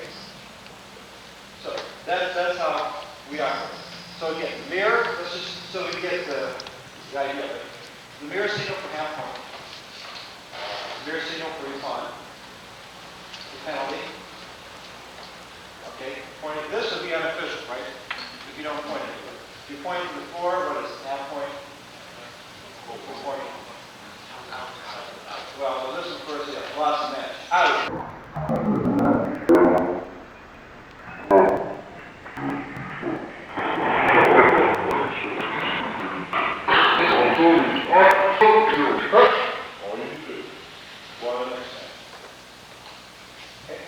So those, this enhancement was the mirror accident. And again, as we're moving around, he said, John May, you ain't! Okay? That's it. You can do that. What we want is we want the match to go on. Anybody ever, did you read that article about the AAU back in 1980? K-5 thing? He talked about a color. You know, you had the four-corner judges, and the guy here, and the guy here, every kind of stuff happened. 6 people came back here and yeah. Okay, they call it the huddle. On the other side, so we don't want a huddle. We don't want a lot of talking in this. We want the match to continue smoothly. What we don't want is a 5-minute argument while the fighters cool down. That's not fair to them. So when I call him over, he calls me over, depending who's got what role. When we talk, he doesn't have to say to me, well, the punch actually did. Guy lifted up his arm, right in there, right on the money. He didn't have to tell me that. All he has to tell me is he fought. Is the punch you kick? He doesn't have to tell me the punch slid, actually, you know, you don't have to give a long, drawn-out explanation of why you did something. What you want to do, really, you shouldn't have to call him over. Now, I worked with some new years in Muskegon. I had to call the guy over. You know, they're trying to help him. Some of the stuff that he was indicating is really word points. Or then he was skipping some of the word points. Okay? And for a while there, I had to go back here and use my arbitrator just to get around a bad point call from him. But you do that in experience situations. Next time this guy referees now, yeah, he's going to be a much better referee. And we shouldn't have that problem. So there's some experience underneath this. We don't want a lot of gap, a lot of argument. Okay? Like, this one guy, I was at the World Championships, and one guy calls me over and says, first punch or second punch? I said, first is fine. That was it. Another referee, they call him over, and the guy's from Norway, and he goes, punch. What's something saying? What the hell's going on with you? I gave it to Lazari. You know, he didn't have to call him over. He says he finally said Lazari, fine. We mandate that in the United States. One guy says, we don't mandate it, but we say, normally, the mirror indicates upon, it's upon. If you indicate upon, and he indicates Lazari, whichever way it goes, we elevate it. Especially in case competition. Now, that doesn't, we don't really hammer it down in the adult. When you fight the black belts, it's clear cut. These guys are fighting, they know what you're doing. You get a point, you know. There's not usually too much disagreement right now. The tougher referee comes in what divisions? Right, remember? Huh? Brown belts are tough. They're still trying to prove themselves. We got a lot of fast action here. And women's divisions, the instructors are the silence. That's true too. For a lot of, we get, in the AAU, most of your, if you don't want to get the controversy, don't do the women's black belt divisions, stay on the women's country. If you do that, everybody will think you're a good official. Because we have had more complaints about officials in those divisions. All right, so let's put up the 2 different groups, and let's do some great procedure. Because from here on in, just putting the rules together, trying to remember the hand signals, and we'll just search each other. Okay? I'm going to take one group, and I'll take another one. Split up however you want to break out. They don't get out of here. Good. See if you can remember how loud. He's going to be the mayor. I'm going to be the mayor. Just say, and Marty. I can't remember the terms though right now. I'll leave you. You can decide. I know we have to.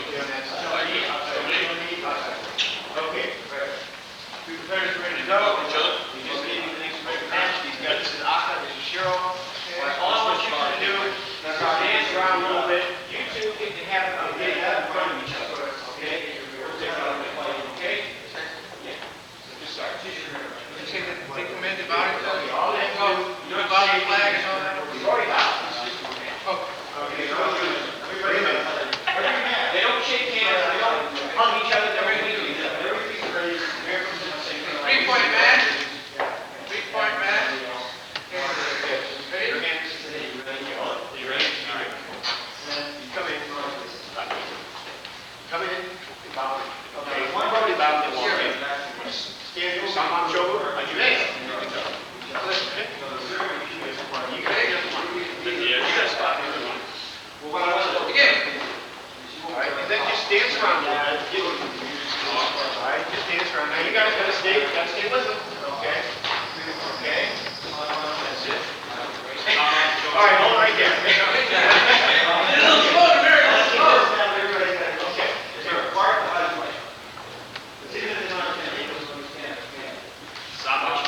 I'll give the boss man bring back to the winner. Whoever wins is the winner. Just mix it up a little bit, just a light punch, okay? Yeah, Now, what do you got? Keep going around the same. Red. Just keep on fight. The midsection. You guys keep going this way, everybody just move this way. Okay, first of all, we're ready. This is what it's supposed to look like. What I wanted to do, you guys can go this way, Always on the right side. yeah, and you stay like this side. This is what you don't want to do. Yeah, you will take it. As they cross, you cut back this way, and she cuts there, you don't cut around the way, right? So this is where your experience comes in. Because sometimes you have to run. Once you get back in line, When you want to push the line in circles, he does that. you're not going to attack. Punch to the midsection. You can't Keep off. on the Red. right? As they go back to the corner, ready? They're already there. Hug you, man. Bear in mind, Okay, right, hold right there. Go back in. You stay there. Okay, go ahead. I understand what you're saying. All right, now it's good. Problem. so that's what you want to do. Can't see? You can't see much. Suppose as he throws it, one neighbor sits here, or maybe scores, you have one neighbor, let's see, there is no vision. Then Point I stop, then you stop. This man feels like he can take it, but whose responsibility is it to stay in position? The referee or the mirror? Got two guys up there. Who's responsible? These guys laying down. That's the case. The mirror, that's where you wouldn't have seen the mirror. Mistake was made. The mirror is, okay, Shouldn't they got fighters supposed to be keeping in The mind? other side of the point. Those are the rules. Those are the rules. Okay. That's Is that the rule? You've seen it before. Well, I'm saying, these You can't put the crowd on the other side of the point. You gotta put yourself in the seat. Well, I don't the referee, I look the referee is to do whatever he has to do to stay in between. The mirror has to keep up with the referee. So it's up to the mirror to make sure he's the opposite of the center rep. Now, the center referee is out of position for these two, and the mirror is out of position too. All right? But the idea is that the mirror has to defer to the center rep to make sure he's What getting happened up. was, they were, Okay, continue. we put a block in the How do you start? The other. How do you start? Begin. Yeah. You don't have to say anything. I know I got, You guys yelled at for that. Yeah, right. White punch to the midsection, rebound or point. Point. I shoot. No, back. You don't have to say what the technique was, okay? Oh, I thought that was part of it. Sorry. That's just a matter of, you know, Warning. how about, pull, sure, do it, pull. You understand, you don't know what you're doing. Another problem, don't say too. Remember now, you've got a scorekeeper and everybody else back, you've also got the press, like in a football game. You guys gotta give a signal, everybody in the stadium can understand, okay? But this hand this way, Every pass is a scorekeeper point. can't see it. You The go mirror this way, making some gesture, so you're but this way. he's not talking, but it, Okay, if they can see or see something, okay, that's another reason it would be correct in the answer. Because you want, if you see something,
Shuto, legal. Aka, okay, middle level, Chudan, Zuki, Aka, Chudan, Zuki, Lazari. Was that the right call? Okay, go ahead. I didn't have a vision. No worries, you're fine. Begin. Jeff, would you call it that way? Get position. Bear in mind that we aren't doing a laid-back situation, right? But this guy threw a kick. Wow. He threw a kick. He turned to kick, he scored, it was unguarded back. That could be fun. That could be fun. You do not need all the criteria in those situations. Remember, we're fighting to come down, so I want to point out we're putting in the decision, I mean, to criticize the judge. You know, I mean, 5 hours of that as a referee, and you're tired. So you just cut the ring in this far here. Start with that. Good day. The thing is this, you actually need to go in the back, it's not really attacking the back. It's got to attack the circle. Okay, well, you got to determine whether the guy has been long neck or okay? So set the ring guy, that's, again, you got to know how the guy back. Go ahead. So a punch there, that can go either way, depending on the situation. And again, that's where your experience comes in.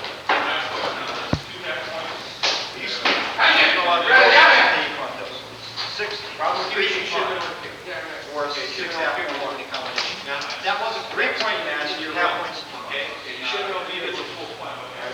Well, you just work on point. Okay, match is over. It's tied 1-1 or 2-2. If you want to keep track of half points and full points, you go to a 6-point match. Who wants to answer? First of all, who won? Technically. Oh, that's right. She's just saying 2.5. However you want to do it. Then you just back up again. Remember, I want you to use the idea that it's not exactly in between. All right, ready? Two here. You say.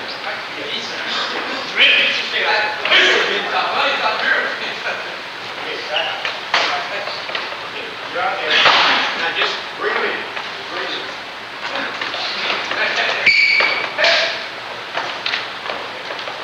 Now, stop. Ready? Stop. Little technique there. I want you to 3-point match. Okay, so 3-point match. 3-point match. That's what it's all about. 3-point match. This guy's fighting with this. He can hold that down. This guy's hand down. Just skip it around the gun. My way of thinking, you can know it. Maybe you should kick. Okay. Now, when you see it, and show you, you can get it. 1 point. Here's the last one. That situation, I did not make it. That's the issue. Okay, and you say it loud enough so that the score button will back here, and then you can have the big action. The score will be back here. I may not be able to hear you. That's pretty quiet. We'll mark this so that okay? All right. You're not supposed to attack now. You can't just go like this. Hold it right there. Your judges should not be at the same time. What I would have done is wait to see if you repeat it. Because it was a reaction. And you got his arsenal, and I said, okay, continue. Judge and mirror, whatever. Referee, well, this will be a judge, that's what he said. Fight a mirror, and the judge same thing. Okay, so again, we don't expect you to penalize the trade. That's it. That's good. That's good. Okay. I want you to do is I want you to take your and make it like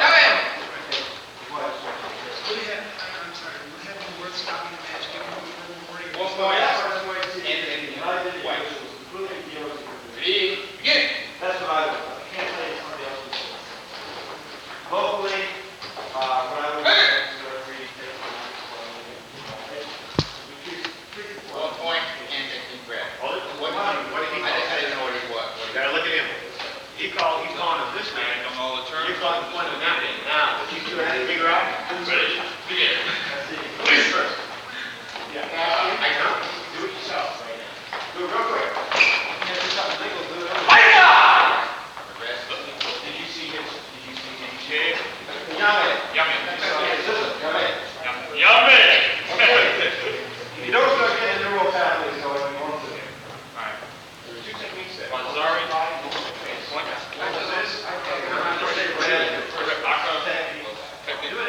Okay. 1 point. Red. Hand techniques. Middle punch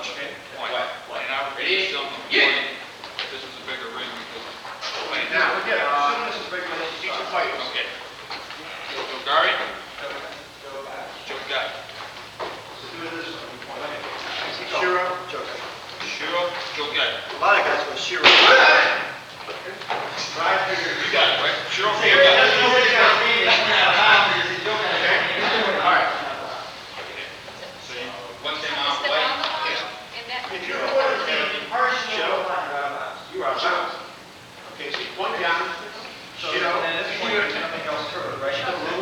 Shiro, Joe got it, Shiro, white, out of bounds. If he calls Okay, a point, just you say that prefer first approval time. or agreement. Okay, first time he's out of bounds, just point it out. He goes out there and go like this. Half point. No, go like this. First time, second time, it's half point, third time, it's full point. You might be right. Yeah, he would be fine. Not right now, he's not right. That's possible, you don't know what this means, right? You're trying to say a point. Okay. Really don't have to call it. How about second time? Second time. White. Oh, that's a situation you might just go over, right? You just come like this, you just run over. He's full up. Focus. Okay? That's point. That's it. You didn't have it. You didn't know you had one. Jesus. So you're recall. Yeah. This chief was in the, you know. I had a situation. This guy came in with a beautiful punch. So this guy came in. And they were, well, what do you guys? This guy came in with a beautiful punch. This guy had punch first. Okay? But I saw this guy. 1 point. And taking. I'm the mirror, he's the referee. He sees this guy. Okay? Now, you're over there. Okay, you're over there. You're going okay, you're calling it. You guys back up. Now, he's gonna call, he wants to call this. He sees me go and turn out of bounds. Now, you know there were two punches down out of bounds. Okay? Well, no. You're back, you're all the other. He said, okay, you see me turn out of bounds. White said, no, I said, white. You see me, third time I punched before white. But I did not see red punch. He's like, he fought. What's the answer? Get it. Red punch, right? I saw the punch, like, he got 1 point. This guy scored. Correct. 1.5 plus whatever he scored. He's got to determine who did it first. Okay? So it's 3 points. The other way around. Okay? Yes. Where you go? Yeah, he did. He's like, when it's first, what happened correctly was this guy's punch was, hey, if he's on bounds, okay, you know, put it out on this boy says on bounds. I can't go, this guy this, that's technique in. They don't have something to look at a single before I pass it. So you have to know what happened. I saw it. He calls third time on mine. Okay, so there wasn't a joke. Ideally, you have a single that you read. Right. There really was. There really wasn't. Right, well, he did went out of bounds, he already had a one other thing he has to do. 30 seconds, 30 seconds, 30 points. Before you second. And he scored a point, and then. All right. Now let's talk about Red just won the match. Just one red, we'll get some. Yay! Okay. 1 point, red, and taking. Red. Oh, red, winner. You gotta be, I'll do something. Let me back up. Okay, this side. You two sit. Okay? You two sit. Yummy. All right. You guys. Okay, this guy's got 3. Yeah, what place got? You be mirror, Judge. Bizarre. You be mirror, Judge. You be center. Okay. Let's go.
D. Light clear is black. Red, white, blue. Green, purple. No buckskin. Okay. Must be traditional style. You can vote. No other patches but one.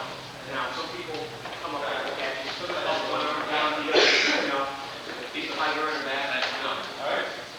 Now, we will allow in junior year, I think it's called the up to a point. So that's well, I should be brand new. But when you get to the advanced division, advanced junior fighting, for men, for boys and girls, and senior advanced divisions, and as many of the adult divisions as possible, it should be white, not be a clean white D. Show me the. Show me the red. Okay. Traditional white black D or white and black, and with no other patches. Patch or an association patch. The reason being, we want to look at this. You don't want the hand, right? Oh, you can go to the idea of D. Sometimes you read the D, you'll see, wow, this guy's D is really good. Look, and you're too busy trying to read what this patch says. You start imagining, yeah, you know that. Every other election gets hands down, so I like to go match with Tracy's. Okay. Show them. He uses the little checkers and go, what is the problem?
Here's all here.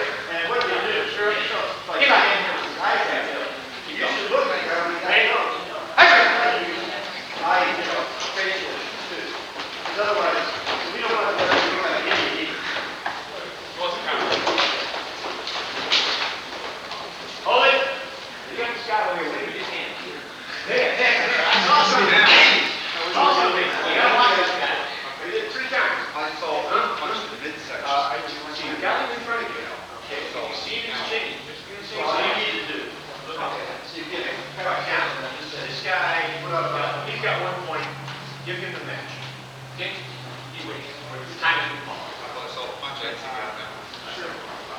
Joe.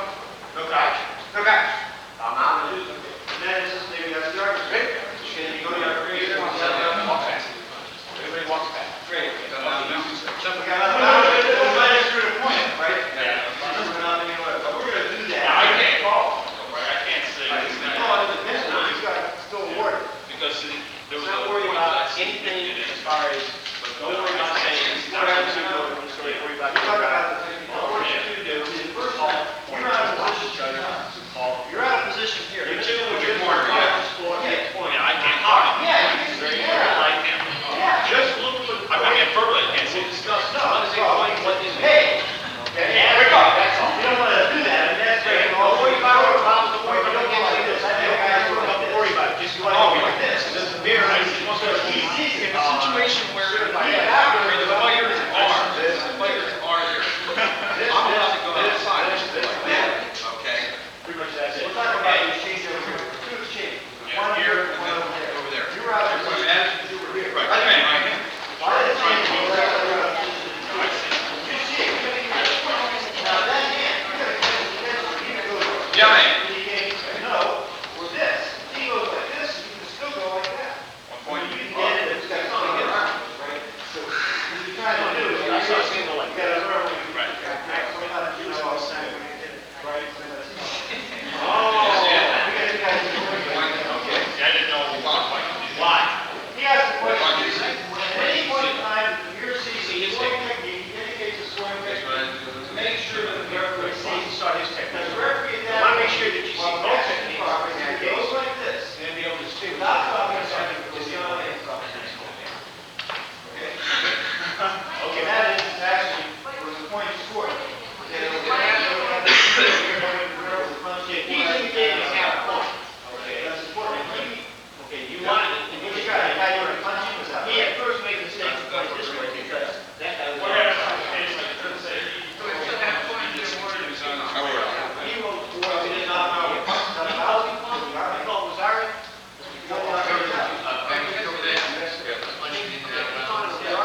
Go, we fought. Okay, this is where Joe got mad. See, look at something. One person thinks it's a full point, one person thinks it's a full point. First point, even if the beer thinks it's a full point, no, yeah. He goes up. Okay. Why? We don't want a 6-point match. We don't want 6 Rosario. That's not fair to win. We had that. Yeah, well, the rules were fine. Remember what happened in Chicago? Seriously. Okay, see. Saying out. Other end. Out of bounds, block on the hand. If you felt that kick pushed him out of bounds, that's one thing you accept. What do you do in a situation like that then? Just start again. The kick pushed him out of That bounds. case, you just pointed at him and said, You guys do that too. Okay, no. I can't say what it is. You say it, the kick, you drove him out of bounds. You can back up the way you kicked him out. Remember, people tell that technique, not push, realize that the question was whether this technique realized was hard enough to push him out of bounds. Step out of bounds. you're in charge of the whole area. You can go anywhere you want. Push that in.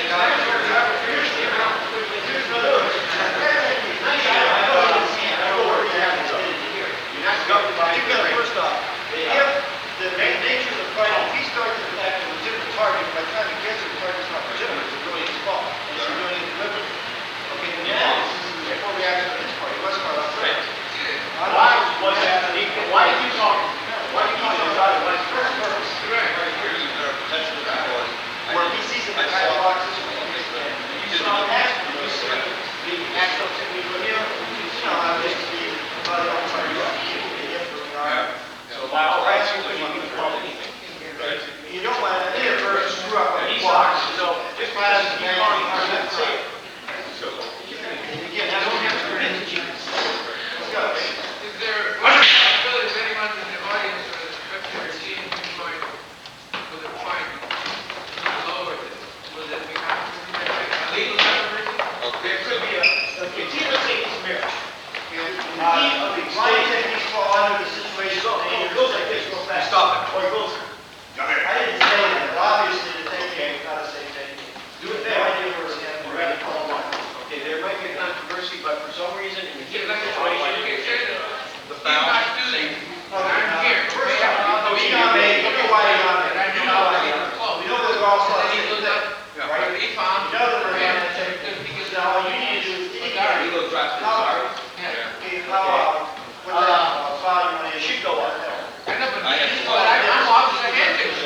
I agree, General. I should indicate it was very good if I'm thinking it was our possession. No, I know, I understand. What if you change the problem? Under the rules, you figure out the rules, get it on. You don't have to gap. And he goes this way, then you go here, to the border, right? And you go this way, hey, all right, you see that? See this? That's just like what they here. You put up a red flag, and they pull its weight. Keiko. You did have to give a point. Okay? You don't have this, so you actually award the point. Okay? So if you, unless you're standing there and that your money, that your clock, you get ended this, and you 30 seconds. 30 seconds, okay? So, it looks like this, he called you.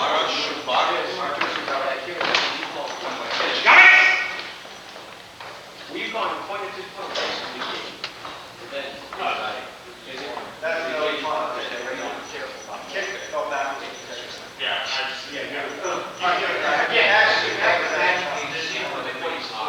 okay, but here.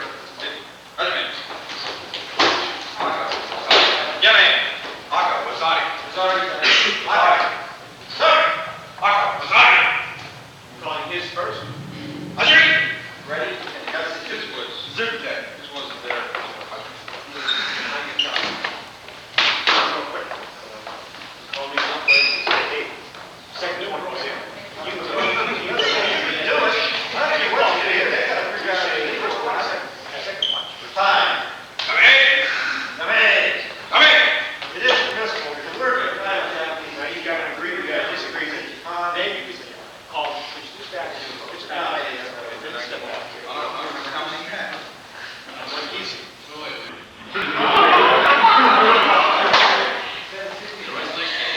Good.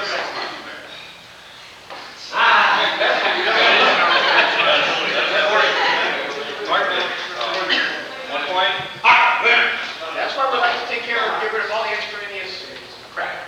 Okay? You just keep it simple. This was a lot nicer than that. You guys are doing something that The line judge and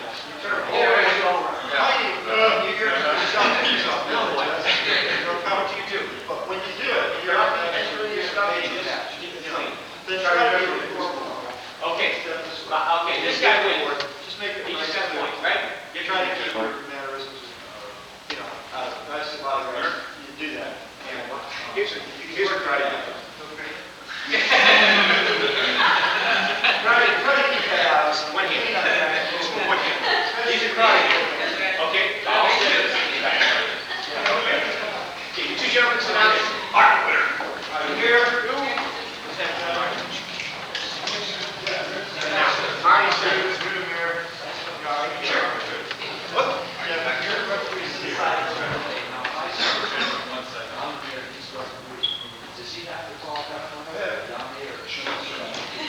His discretion to call. If he thinks it's right, he couldn't see anything.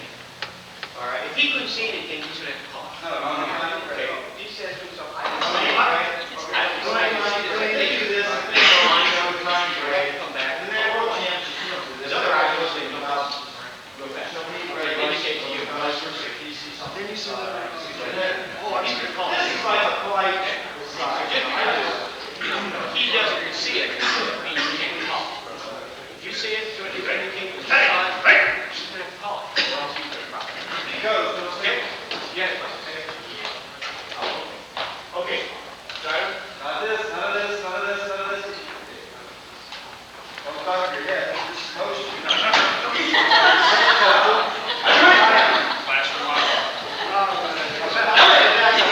It used to be further requirements of competitors, because the assignments are good. Okay, go. Ready, start. Please, down. So, Larry, I'm going to do what I stopped because I trust my action. You didn't indicate. You didn't call. Someone show. Okay. Someone show. Okay. Someone show. Okay.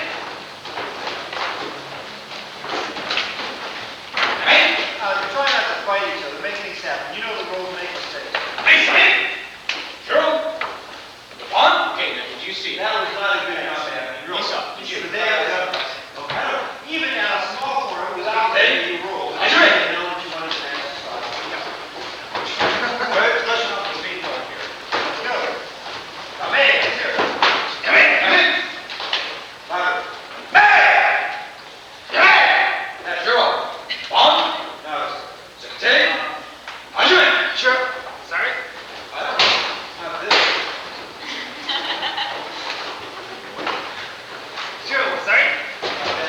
Come in. Cheryl, now. Cheryl. Ouch. Oh, hey. We're going this way. Which is. Look at me. You go this way. Whatever. I'm going to score. I saw it. You know, 17, 16. I saw it. I asked you to say You can't look in here. sorry. Remember, last time we were talking about that. That's what happens, Susie. That's what happens. It happens all the time. The only time you ever know, somebody else should talk, one time you should indicate. All the rest of the time, you get away with it. The one time you should, you scroll. Today, I will go fast. I know that that's. I want to point out, I did this before, so I don't forget. This guy's over here. Then as I'm walking back, you see my hand pointing this way. You must make that easy. Okay, or if this guy moves over here, then you go. Make it happen. By the time you get back to your spot, you should have a call. Because you're communicating while they're moving back.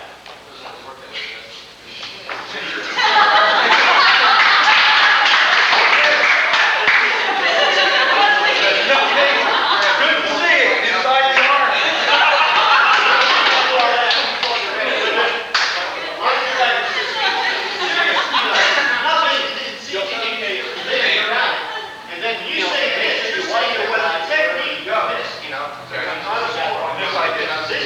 I should have given it. That's saying something happened. You're just counting it for a point.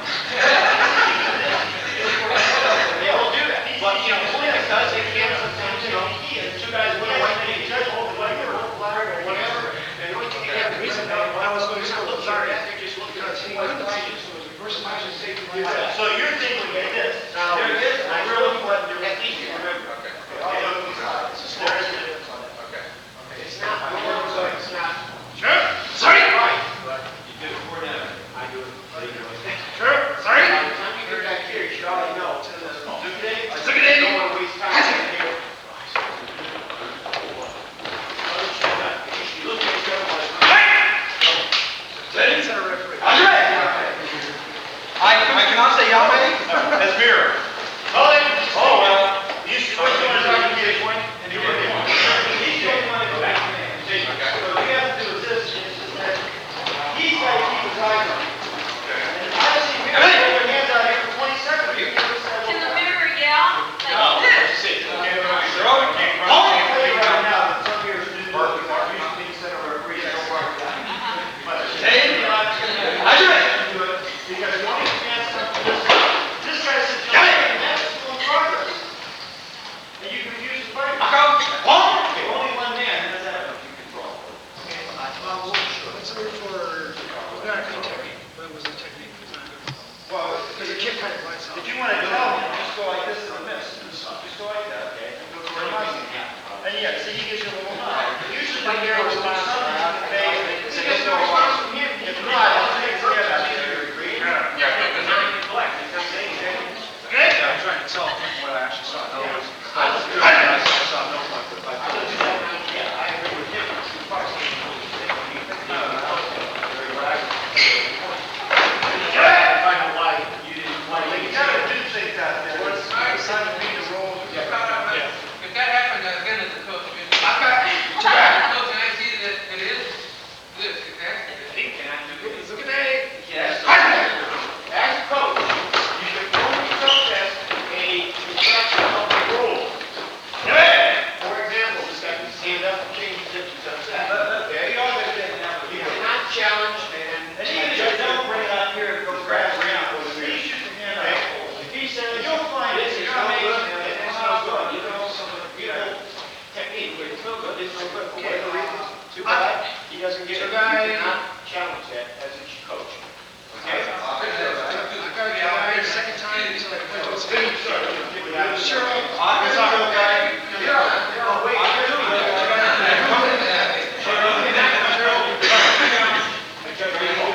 look at it. Call, but only get it. Say the guy said,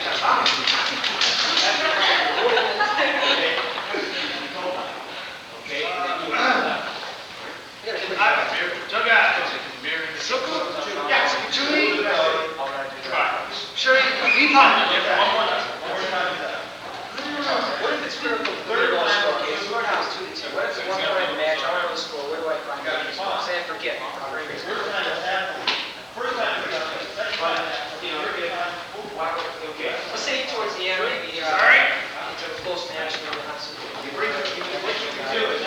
You down there? Okay, then tell me back. You go to the other side. You know, or you come back to church. So you point, whatever, you do that. I didn't suck. You don't want to stand there, everybody stop. Wait a minute. Okay, so now you, get in! 16. Are you ready? I'll get it right. I'll go home and practice. Like I said, that's why I don't want you in trouble.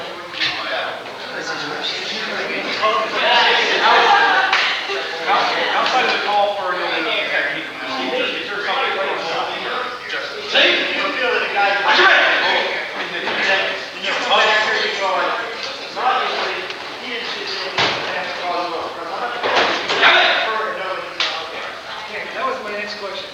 He went out of bounds, he was stepping, he was already moving back. Sure. At the same time, he was... You are excessively as the purpose of why did you call that half point? Why did you call that?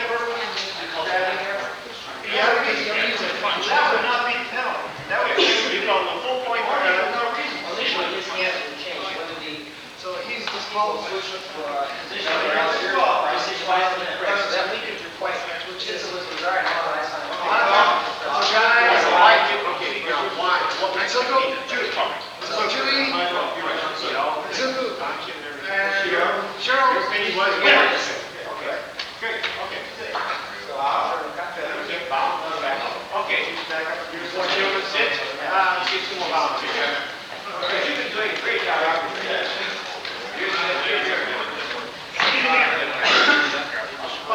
Use our Spanish.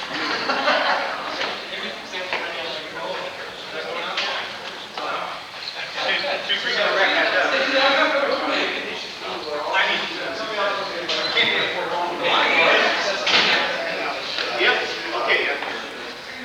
When we all, or all three, the arbitrator, the mayor, and the referee get together, could be we should get involved in a Hansuka. If the guy goes down and there is blood, okay, it's serious, infraction of the rules, we don't have to consult with the arbitrator. But if I don't feel confident enough, or I didn't see something, or I'm not sure, or I disagree vehemently with this guy, then we would come back here. All right? Then you would have a conference, but again, you have to keep it quiet. You have to keep it short, you know? What is your vote? Then we can ask him. That's all. You want to vote? Okay, what you see? He says something one way or the other. But we don't have to go to him. We want to stay as much as we can. All we want him to do is worry about keeping score, making sure the table is being run right, the charting is right, the scoring is right, the time is right. Okay? We only use him in crunch if there is a Hansuko and he wants another guy out here. Right? Or he might have another opinion. He may bail us out. I've seen one thing that this happened in situation was he scores a point, okay, and then he throws a kick, okay, and I scored a point, okay, but and this. It wasn't technique, but it was 2 points were scored. So we're sitting there, which point should we start? Because he grabbed his leg, and he wasn't supposed to grab his leg. Well, in that situation, when I threw him down, he went down. What is illegal? Illegal throws take precedent over the illegal call. Okay, as soon as I threw his leg down,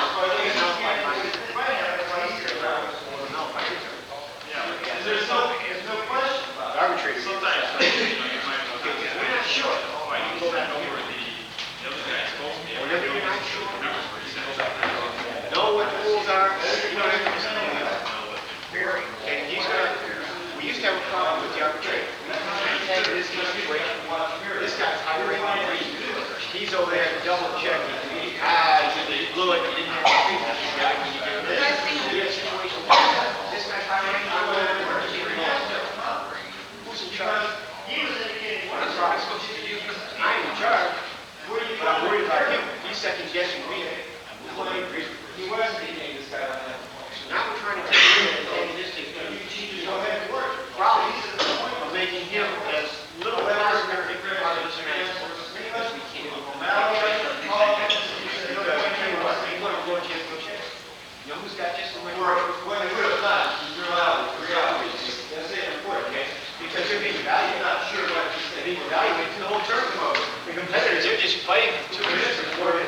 minutes or whatever, then they're done. Another guy. And this guy's evaluated, referee's comes. I invited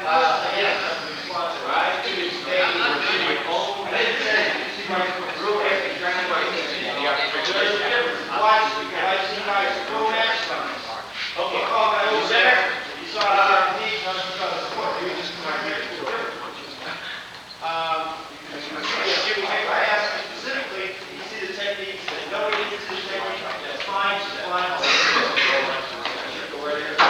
Just skip that whole procedure. Yeah, all he used to He said, yes, I saw Okay. his technique. Would you then continue asking which one? Yeah. I wouldn't ask any question that has a yes or no answer. First off. Only one word required. If you want to sign it,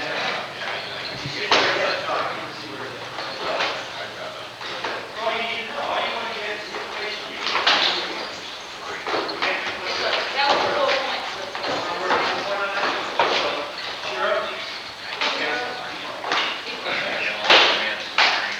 I thought straight up was sure. Well, somebody needs to fight this dog, what do you do? Yeah! I mean, you can't do that here.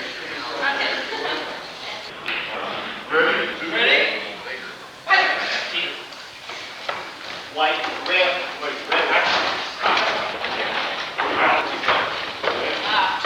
My mirror!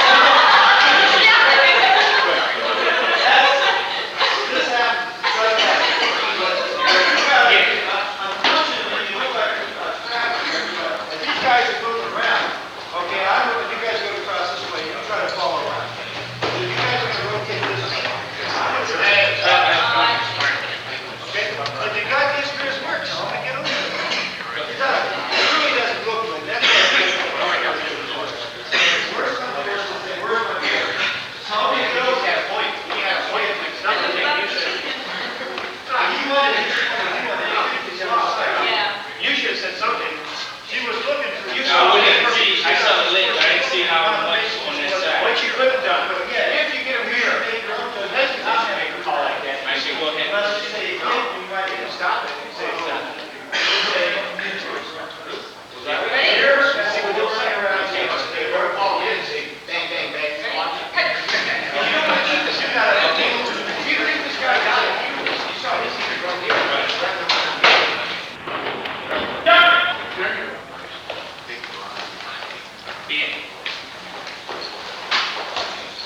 Okay. So, Well, hold on, what was that? No, I mean, here's just. What's that? Last hand? Was it? right in the middle. Okay, Have- those are close. Come on. It was. Got 20. What? Was it? Ready? Hey! I go like that. No, it was it full? No, it wasn't open. I might want to give a warning. I got a lot of time to box it. Yeah. Oh, one other thing. I wouldn't stop it. I wouldn't stop it, you know, because this guy was no position to get to you, he's on the floor, you try to fight him, these are the ridiculous bad things you gotta stop. That's the flyer.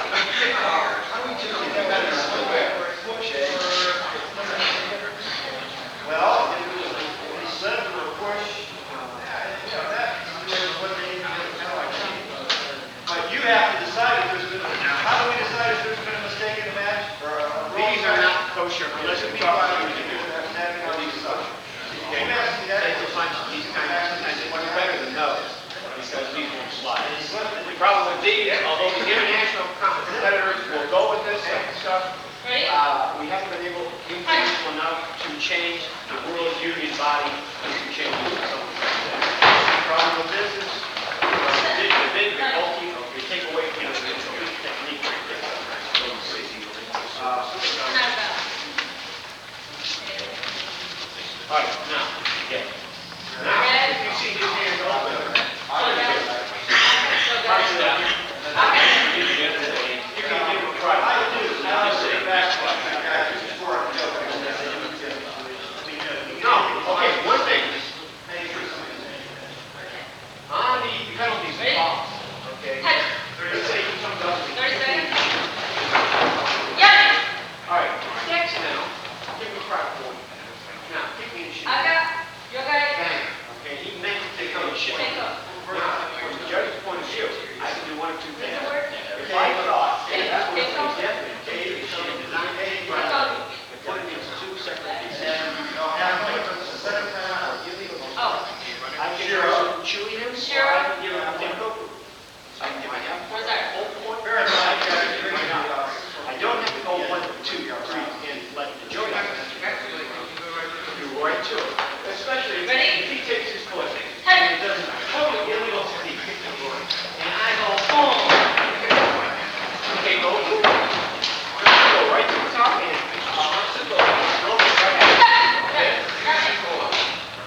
Cheryl Takata.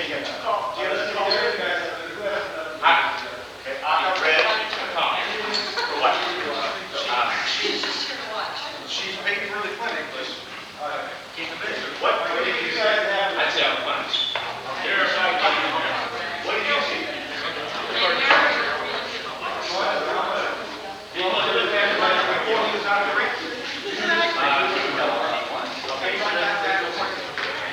He got it down.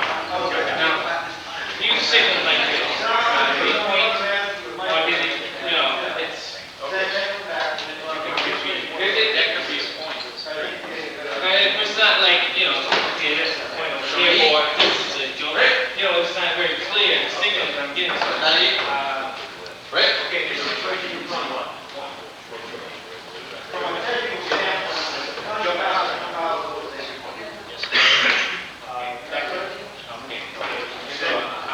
Then use all points. So, he Joe got some that's. Now, if he had a point, he's going around about. What are you yelling at me?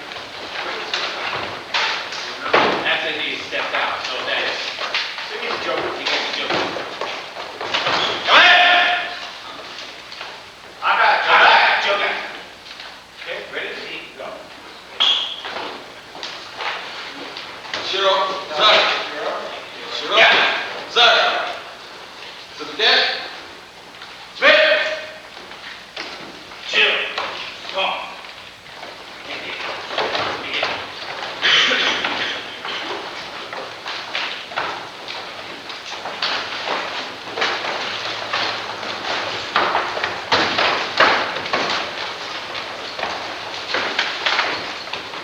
Yeah. Go ahead. Now, that's the pure basis of what you shoot and both fighters. I would have stopped Now, this. it's a legal point. If the last name. He was right, he's not stopping, but the fighter was He did. He was coming into it. Look, he was coming into it. Okay, now let's see, did this. Come Wait in. a minute. You guys have it? You point. I got it. Boom. To the deck. This one? If he's coming in, When he comes in, dead, man. back to the power. And the form, he does it this way. He's coming in. Okay, so this comes in. If you saw this, that would be what's up. Alright? You're right, you must move off the side, okay? You didn't have the Power that he should have had. That's the action. Action. Just give it to us. Bunch, but she was like this, so the minute, right? She said minute. Okay? You said, yeah, man, That's what you have to figure out. Now, back this for you, because if he comes charging you, your offense, bang. Okay? At the moment that he comes in, okay, if I count, you're in a problem. If you see how many without a hand, I just go out to the side, kick, it's very possible. Okay, Now, I saw that. I was trying to do at least one reason to stop. Yeah, okay, I saw the punch, but she went miss. Did you see where it is? Yeah. And you're saying she saw it twice. Should You probably didn't see this whole thing. I ask him? No. Yeah. It's fine. You know, it's both agree now, it's not a point. Had you just gone like this, then I saw the whole question. This is what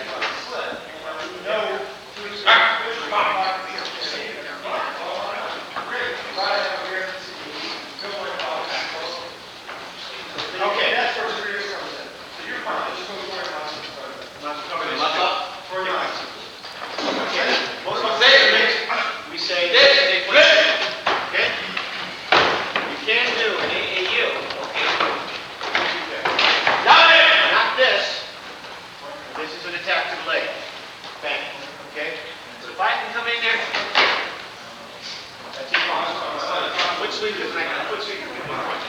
Okay? All it is really is coming up, doing that. Moving to the front. Bottom of the foot, then here's where you see. Okay?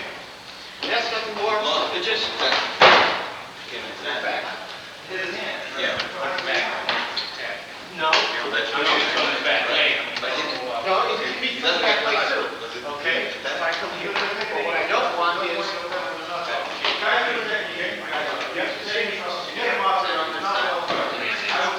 Inside the backside. Oh, right. Like a disc, like still an attack the leg. Okay? Foot sweep and an attempt to follow through after it. Okay? Okay. Rules and sheet pads. Can't see the bottom of the leg. Okay? You don't see the division. Okay? They are loud. What we don't want is the foot cuffs. Reason being is if you have a big foot pad on, size 12, okay? You don't know what is going on with that foot. You can't tell if it's this position, if it's this position, what is an point. So we try to keep the foot bare. And that comes from the Europeans' idea that, and the Japanese idea that if you're going to be in a semi-contact like that, like that, all right, what do you want? Wins up there. So you get bang on the shot. Football players do that. Baseball players do that. Okay, you know, as a French, what sometimes you do is you get the guy's legs here. If he goes yoga, okay? You don't have to stand. Pardon?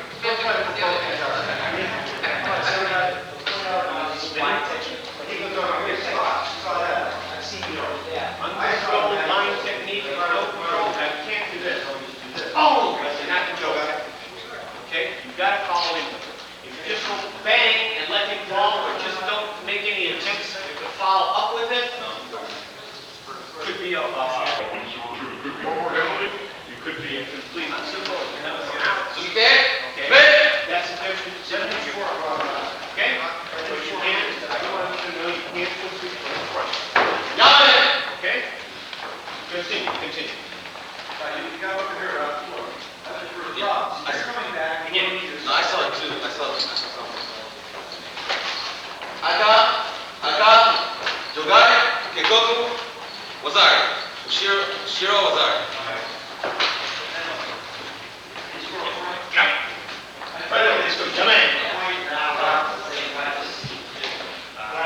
Jogai, sorry. Jogai. So Chewy, Shiro, Lazari. Shiro, Lazari. Tsukide, Lazari. So at that point, assuming that you guys scored on one out, which is what I found. Okay. At that point, I will turn my work and you got it. To make sure that one, because that's an unusual one.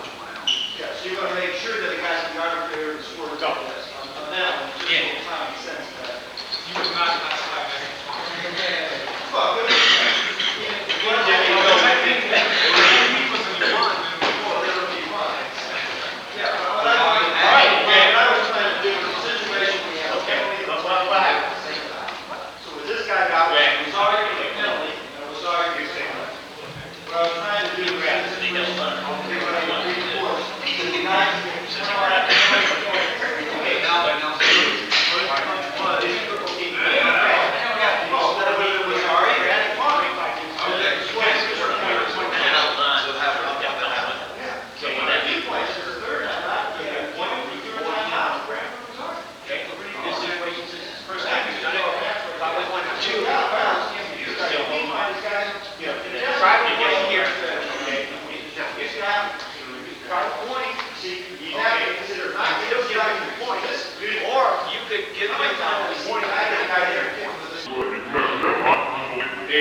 If I did this, and I still did this, okay, that's still illegal.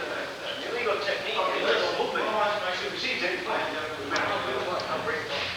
So your choice is, I can either give a private warning and still get the point, I don't have to give him a point.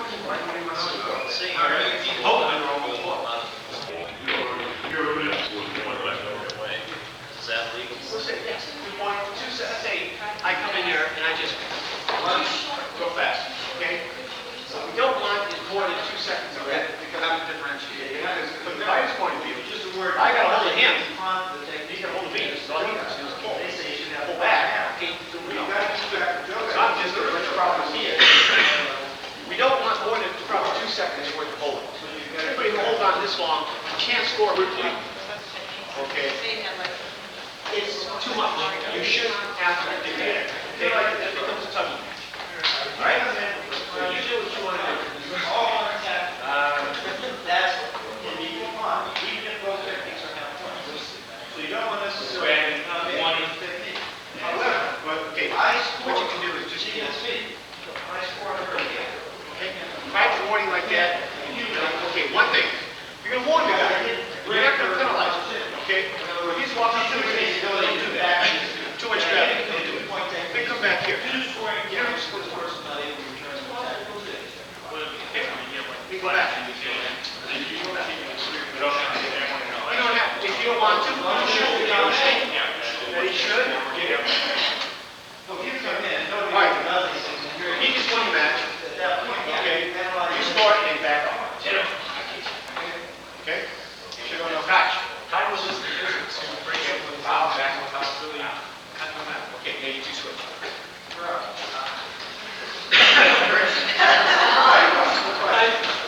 Okay. You got the technique? Ready? You got it back? I've been in the situation where you start me, and I start back, and you start me back. Some of them show little 3-point match. Begin. What you're saying is that Well, first sure, straight yeah. You can punch me. All right. When? We're gonna do that all day, right? When you punch me. You want me? We'll shift the side, I'll set it over, I got it on. Sure, you fall. Yeah. Yeah, it just depends on the punch. Don't look at me, just do it. Okay.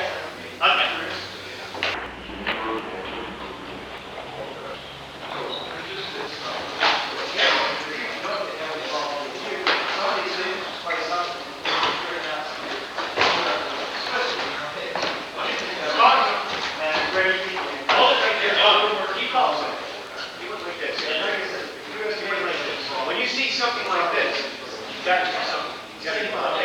No, you guys see you got to run back here and call this one. Okay? So as soon as he does this, as soon as he makes a hand ladies and gentlemen, when you're out there as a mirror, your hand should be at your side. Okay? Mike, none of this. We're gonna run a couple matches, okay, you jump on. Just I just want to get one point about it. As referees and judges, you stand there, you know, you move around this way. As soon as you do this, listen to it. And say, hey, the guy with the hands are dead and can't see.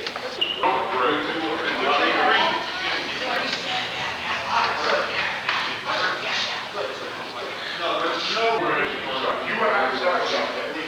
I know that's hard, because a lot of cycles will say, what the hell are you? Joe Blind, take that on. Spin it back, control. Could be reconsidered if I think it's full. Okay, as long as these criteria. But blind technique, probably got to complete you. You want to have a match from here, you have to go to match from over there. We got this stuff. Well, where's Jeff going to switch Jeff? Yeah. What do you want to say, Jeff? What do you want to say? Just say yes or no. Here or there? Let's go here. I'll give it to you. Well, he doesn't have to have this. Depends how hot it is. Depends on what this is. Depends on Yeah, what you you're using. have the word in world champion. Usually you go about halfway through the day and go around, you take some of the ties off. By that time, the guys are so grumpy, they find out they can put some ties on. We did that. We had to do that. I forget where it was. Judy next year. Was it getting the highs over here? That's the American flag. Dominique? Hey! Oregani? Hey!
into that for a second, because if we didn't try to protect back your line of sight, we'd miss that technique, because we've been shifting.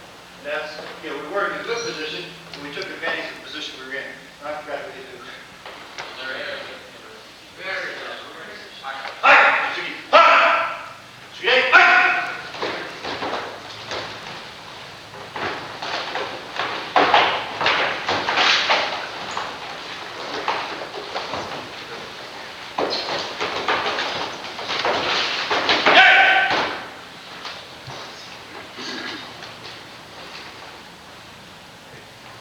Sure. Joga. Ak. Sorry. Sugde. Ak.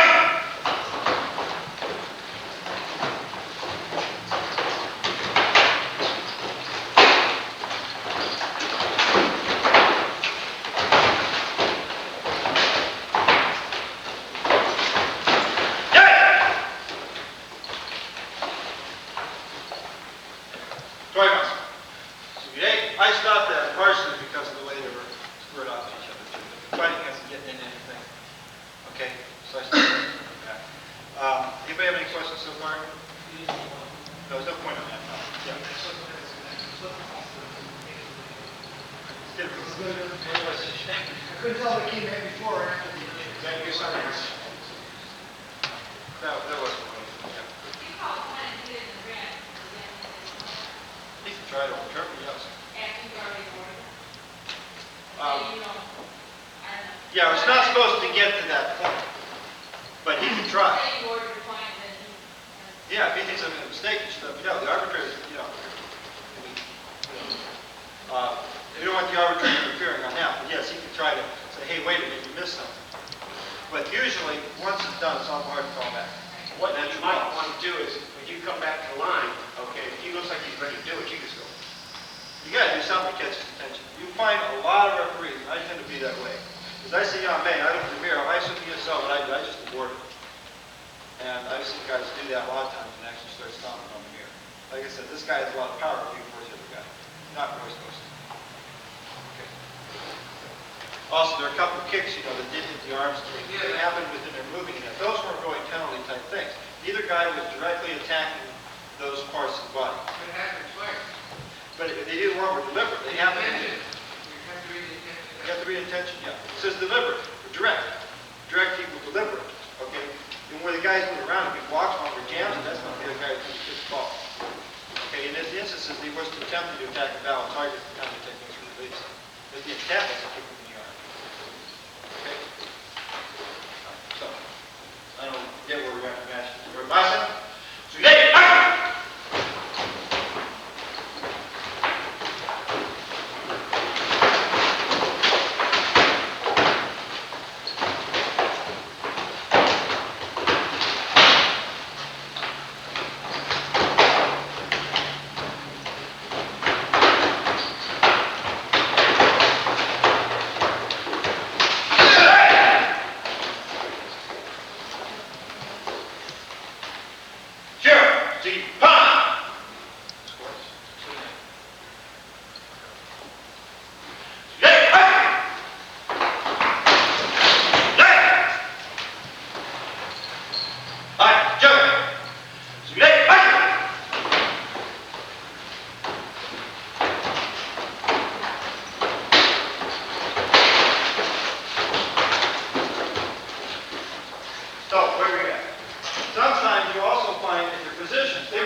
basically what we're going to do.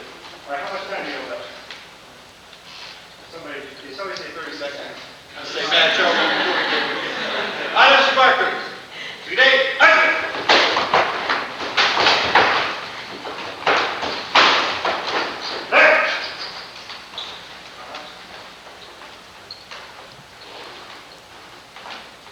he's calling that punch. I really didn't clearly see that punch.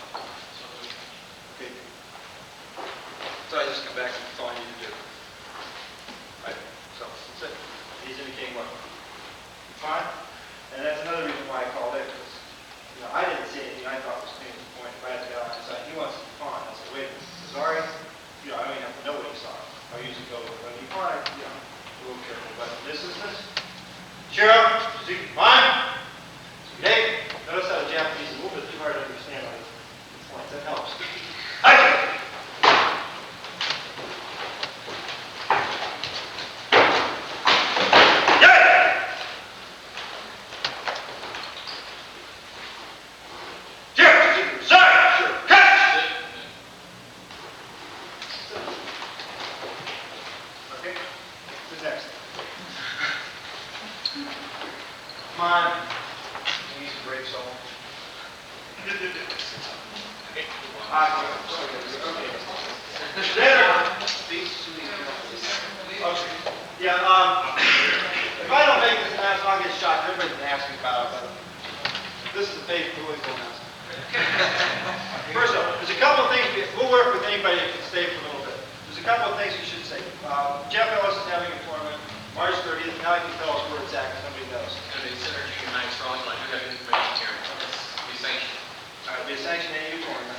This one is a USAKF sanctioned tournament. Joe Bonacci is voting in Youngstown, Ohio. He's bringing Grandmaster Peterson for a clinic, too, on the Friday and Saturday before the tournament. So if anybody's interested in going to clinics for Barbara Trias, okay, come on to Jim. Dr. Vino Birds. Right here. Okay, he can give you more information. We have some flyers. The tournament's on Sunday, and there is a banquet Saturday night. Okay, and this is on the QT, the Georgia Anderson will be promoted by USAKF. That may not be much of some of you guys are students, but believe me, that'll be the first day to see USAKF in a long time. And that's really a signal because, Trias is authority over top of these other senior students who helped to gain USAKF when Trias died. Well, Trias is very helpful. And this is an indication that George Anderson will probably be the first president of USAKF when he could do that. So, that for us that are involved in the organization, it's not just the fact our instructors are going to get ATP promotion to the banquet, but it's also a signal of the United States Pride Association. It's the direction that it's going in the organization of him as an individual. Okay, Johnny Stevens is a 7th grade and book up with him. It's still USAKF, and those are the two top students right there. So I know I'll be at the banquet. If you support the tournament, that's something that we appreciate. They are supporters. And there are other people. If anybody, what I think we ought to do, really, is if you guys want to take the rules test and get certified, I think that, if you got the rule books, read them a little bit, you just think, right, you need to come up sometime. I don't know, that's a formal situation. Okay, well, we got to have a written test on you. I'd like you to take it and see what questions you got wrong. Because we believe once you get one of those questions wrong, the answer you say true and it's false, you know the right answer from here on in. And that's what's important. Okay, so don't worry too much about your overall grade. He's got a key, if you can't remember the answers, you get your overall grade. All right, one other thing I wanted to announce. If anybody's interested, we are getting a Lake Erie Karate team together. We are going to take people down to the national championships in New Orleans. Our idea there is to, we've been a national AAU meet-day champions, male team for 2 years in a row. We lost last year because we couldn't get a team together for San Diego. But we beat the show competition 2 teams. It was 82 and 83. Okay, so this year we'd like to get a fighting team together. Also, they've added synchronized kata, which is doing a kata obstacle of this, a synchronized fashion.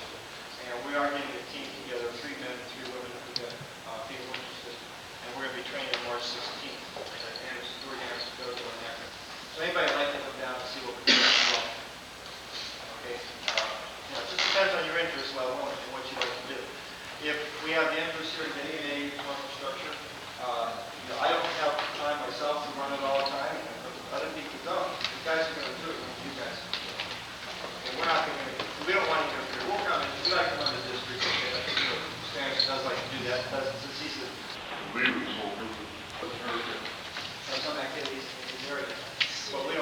you guys to feel that we're trying to impose our will.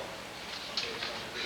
We do hope you'll support us in our effort because we have been able to gain both national and international recognition for this part of the country.